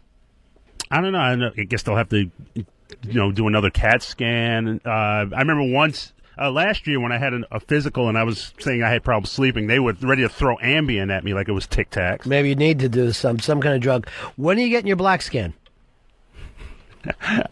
What? I'm not getting my black skin. Scan. Thanks for going with the bet. Sorry. Hey, Don, you're on Ron and Fez.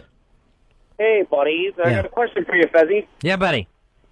Maybe, if Anthony's going to pop the question, I think he's got an available sister that somebody at the Ron and Fez show likes, and you could have a double show wedding. I would not mind seeing you marry Dawn, and then she actually marries you because she's able to do that. So she says, do I take you, Fez Whatley, to be my lawfully wedded wife? You'll have to go to Vermont so it's a lesbian marriage between the two of you. Right. Because we can't prove that you're male. Yeah, I've never seen a minister marry themselves before. Can it be done? I don't know. I was my own best man. I bet you can't. I bet a clergy or a justice of the peace can't perform a ceremony for themselves. Why not? Who's to stop them? That's like a bartender can't pour his own drink. There's probably legal ramifications. What legal ramifications? Where there has to be like a third person there or something. Why, though? You can do it. It's just That's bureaucracy. You're making things up. Give me a reason.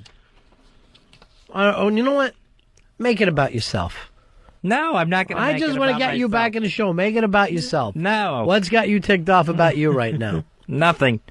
Nothing at the moment. Let me go over here to Chris. Wants to help Earl a little bit. Chris, you're on the Ron and Fez show. Earl, what's that thing that you're suffering from? What's it called? Like a hypoponic episode. That's the medical term. Sleep paralysis? Right. Yeah, all right, yeah, I just wanted to make sure. I got to get somebody on the fucking phone, Earl. Who's on him right now? Hicks. Hicks. All I need you to do, Hicks, is pick up music. That's what you're best at. I love the opening song. I love the Kings of Leon. And you know what? Earl would have played Leon Spinks before he would have played the Kings of Leon. Here's Brooklyn Ace. Ace, you're on the Ron and Fez show. Ace. What's going on, boys? Yeah. It would be hysterical to hear Dawn go, do you take Fez to be your lawfully wedded husband or wife?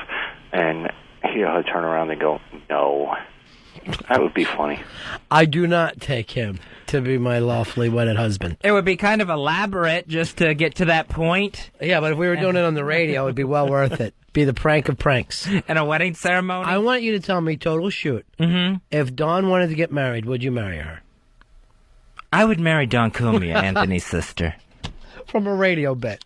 And I'm being totally honest. Would you do it? Yes, I would. That's because you don't know how to separate anything, do you? Probably not, no.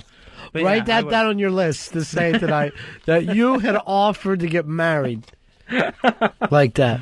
That's hysterical. And I knew that you would. I did not even for a second have to wonder. Basically, it's the same thing that happened to two other people on our show. That a bit just keeps going so strong that before you know it, it becomes reality.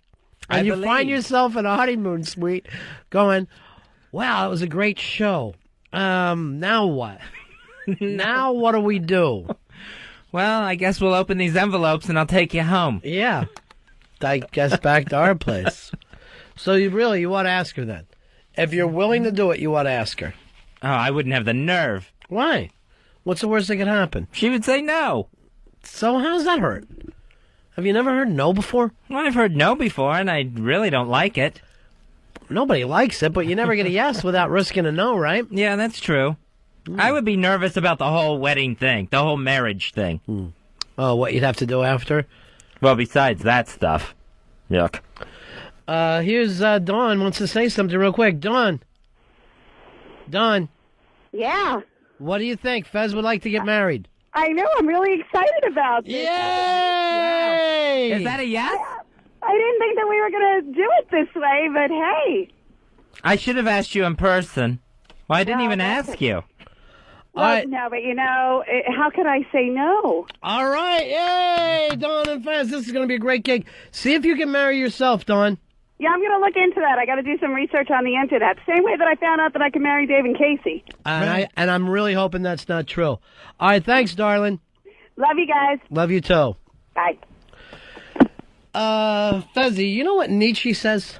What does Nietzsche say? Nietzsche, among a lot of other things, says that what doesn't kill you makes you stronger.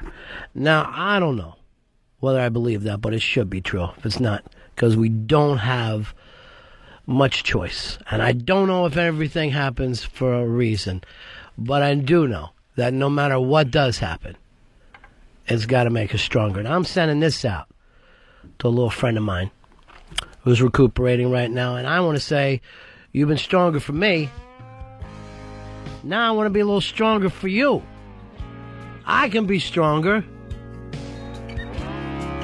Don't laugh at me. You know I can be stronger. I was the weaker one long enough. Let me be stronger till you get stronger. We'll see you guys tomorrow.